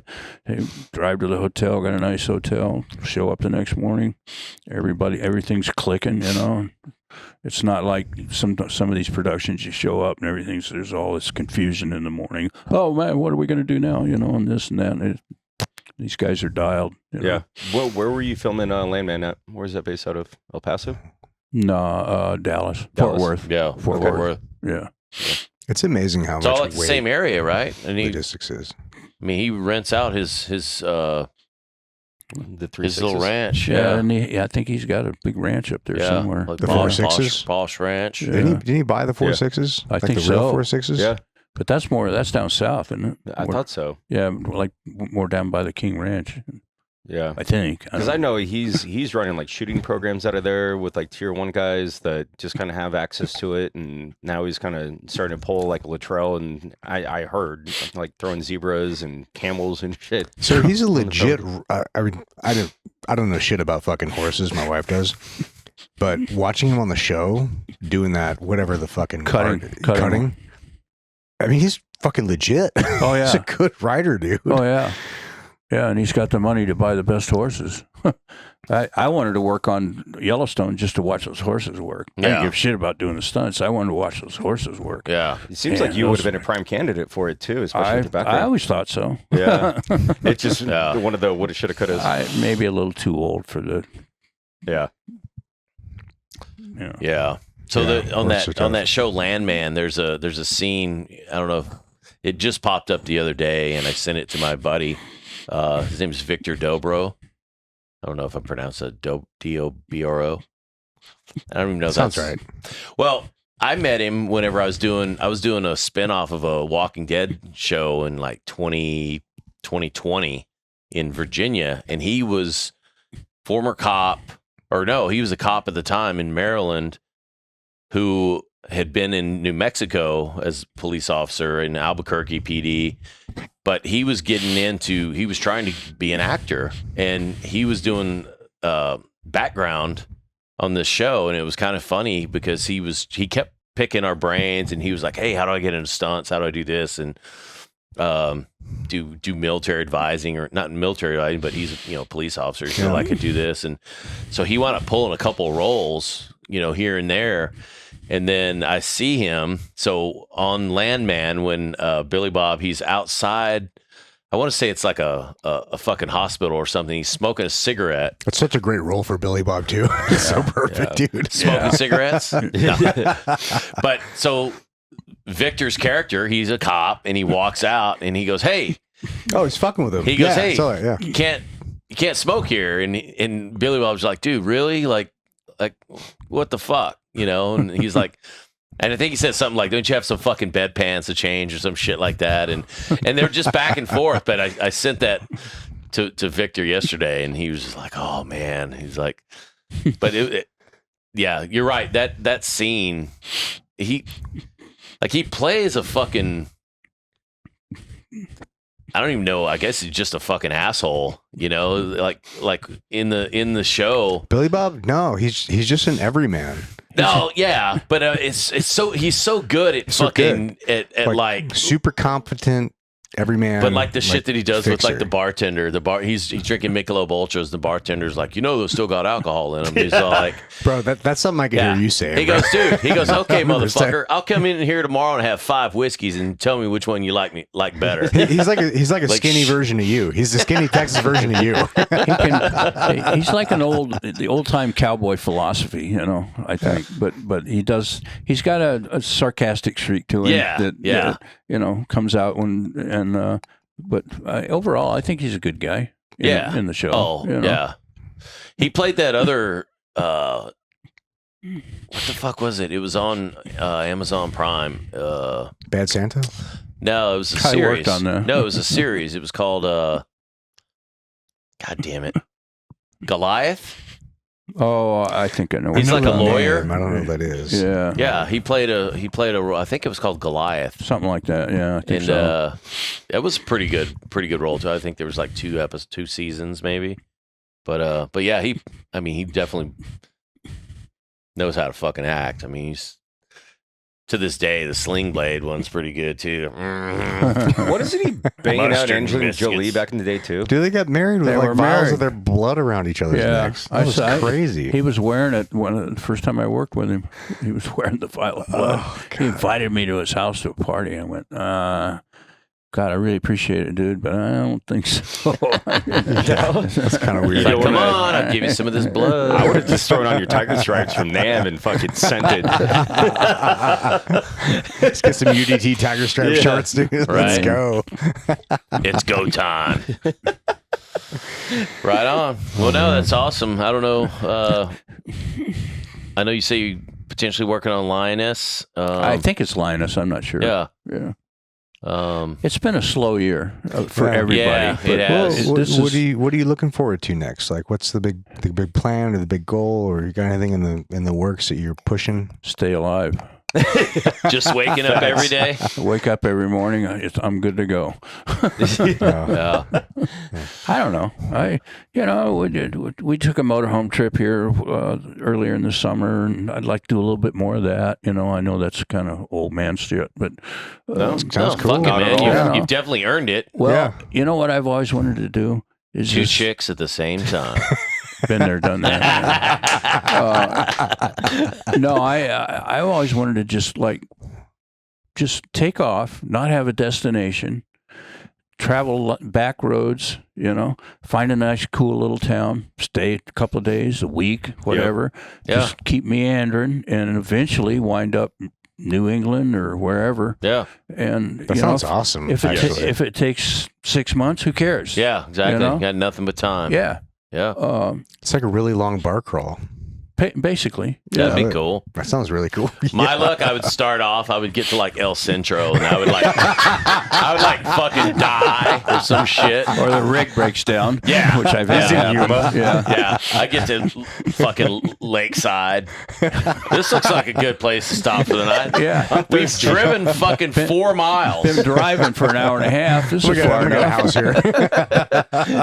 Let's sell a motorhome. Fuck it. Putting down roots. Yeah, I don't know, something like that. No, that sounds awesome. Yeah. man. Yeah. I still love to work. The business has changed a lot. I'm not real crazy about some of the bullshit and politics and stuff that goes on, but Yeah. but the actual work itself, I still dig it. Yeah. I always told myself, a long time ago, I said, when it stops being fun, then I'm done. Yeah. And it's still fun. Yeah. Yeah. Yeah. Fuck yeah. Why not? No, absolutely. And it's, when it starts to feel more, not even like work, but just like a burden. You're Yeah, like, fuck exactly. this, man. Yeah, it's like, Yeah. done with this. But yeah. Sometimes you don't notice it too. It's like that boiling frog thing.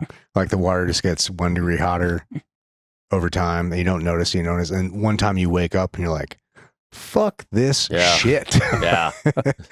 Yeah. There's a lot to be said for knowing when to call it. Yeah.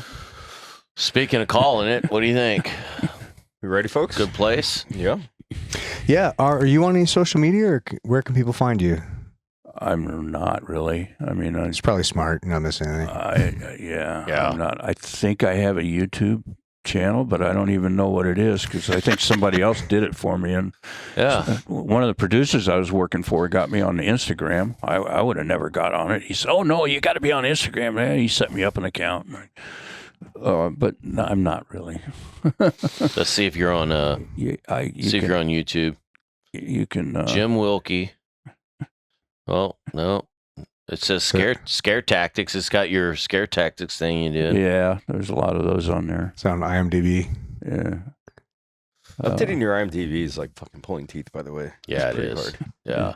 Updating it is? Yeah. Really? Yeah. Yeah, it is. It's not easy. No, because I have an IMDb and there's 2 projects I worked on it, but I want to throw on the Surviving Black Hawk Down thing on there, and I'm like, I don't even have access to this. So Well, I'm like, I don't even know that I Are care. you IMDb Pro member? I had the pro membership, but it's through a company I was working for that was like a production company. Do your own Yeah. personal IMDb Pro. I just don't know that I care. Yeah. Porn movies count? I don't. I have a pro account. I can edit stuff on your page. Oh, sick! All right. Yeah. Yeah. Hell yeah. Change it to Surviving Black Cocks. I've never gone in there and added anything to it. Yeah. I don't know who adds it all. I got like 3 pages of shit in there. Well, shit. Now it's owned by Amazon. Initially, Yeah. the IMDb was owned by its own entity, but now Amazon owns it. So They're yeah, taking I'm over sure the they world, have man. a wealth of people that are in there just like, because there's shit that populates. And it's like, if you're in the How does it credits, get there? typically, Yeah. Yeah. typically when shit comes out, it's like, Well, listen, Yeah. I got one quick I never say never story. Okay. Yes, And I please. want to tell you real quick because it's you had to be there, but it's pretty funny. So, and it's on me. So we're doing a movie called The Package, right, with Gene Hackman and Tommy Lee Jones, Joanna Cassidy, who had a great laugh, infectious laugh. What a marvelous woman. Anyway, we're doing a sequence. What the story is it wasn't a car chase, but it's Gene Hackman trying to get across Chicago as fast as he can to stop Tommy Lee Jones from blowing up a building, government building. So it's basically a high-speed run through Chicago. I mean, I'm jumping cars. Oh, nice. I jumped off a drawbridge going up over the Chicago River. We're just sliding through corners and crashing through shit. A lot of fun. So one sequence, I've got to slide the car sideways, hit the, you know how the L tracks go in Chicago. Yep. And there's a concrete abutment here, and the posts for the L tracks are here, and there's a sidewalk. I got to come in, slide the car sideways, slam off of the concrete wall, go down the sidewalk, hit a barrel that's supposed to have salt for the salt in the road. Right. Well, it actually had a false bottom with about 3 inches of salt on top. But I'm supposed to hit the barrel, go back out on the road, hit a parked car, slam into a parked car, knock it apart, and slide out in front of a semi that's coming down the road.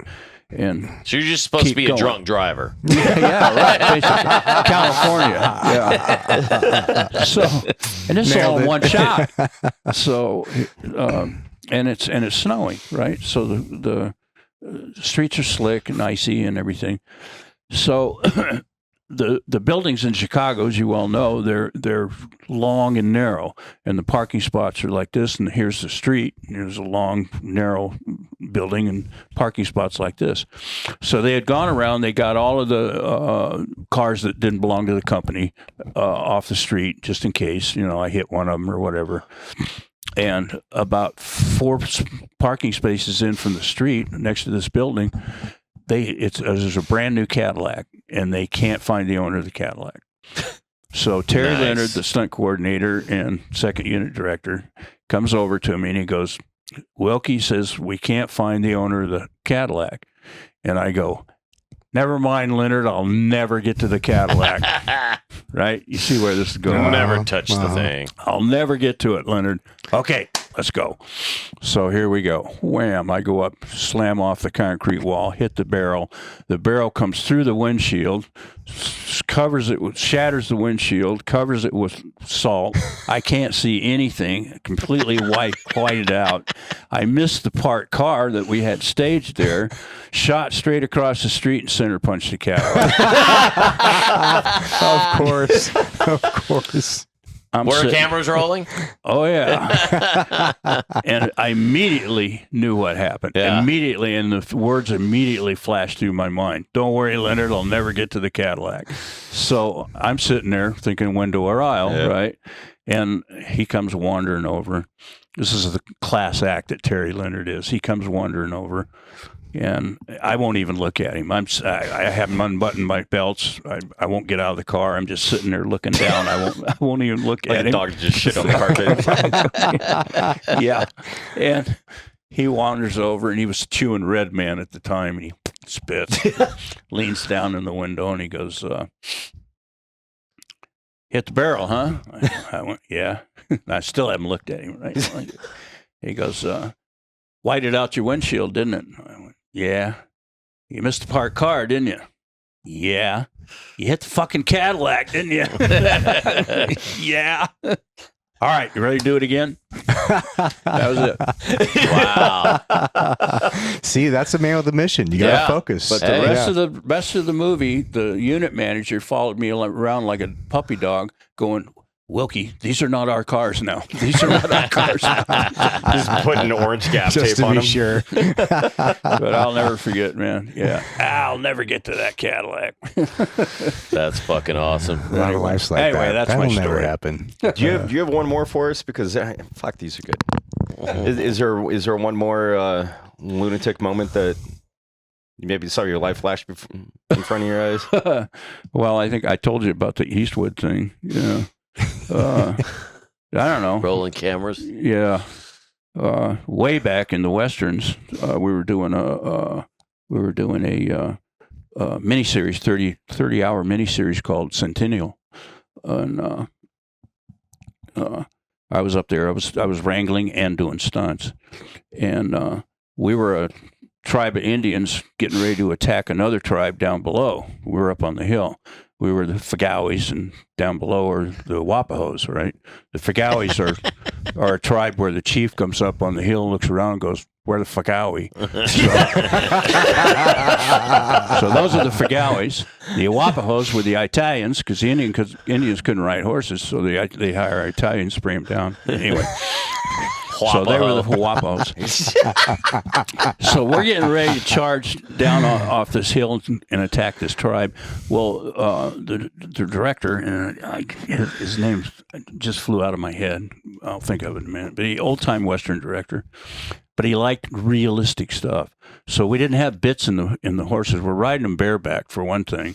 We're shooting bow and arrows or tomahawks or spears or whatever. And we didn't have bits in their mouth. We just had rawhide thongs like this with rope reins. And naturally, I get a horse that will not stop, right? I mean, I could haul back on this sucker, and he just... Down the hill we went, through the tribe, out. We're supposed to go down, bail off the horses, and have this big fight. Not me, man. Right through the middle of the camp, down the end, jumped the back fence and away. And Billy Burton, the stunt coordinator, goes, "God damn it, Wilkey, can't you stop that friggin' horse? You're ruining the shot." And I went, "Well, apparently not." I can't. So we tried it again. He did it, same thing, second time. I'm hauling back for everything I got, man. And he will not stop. Boom, over the fire, jumped over the fence.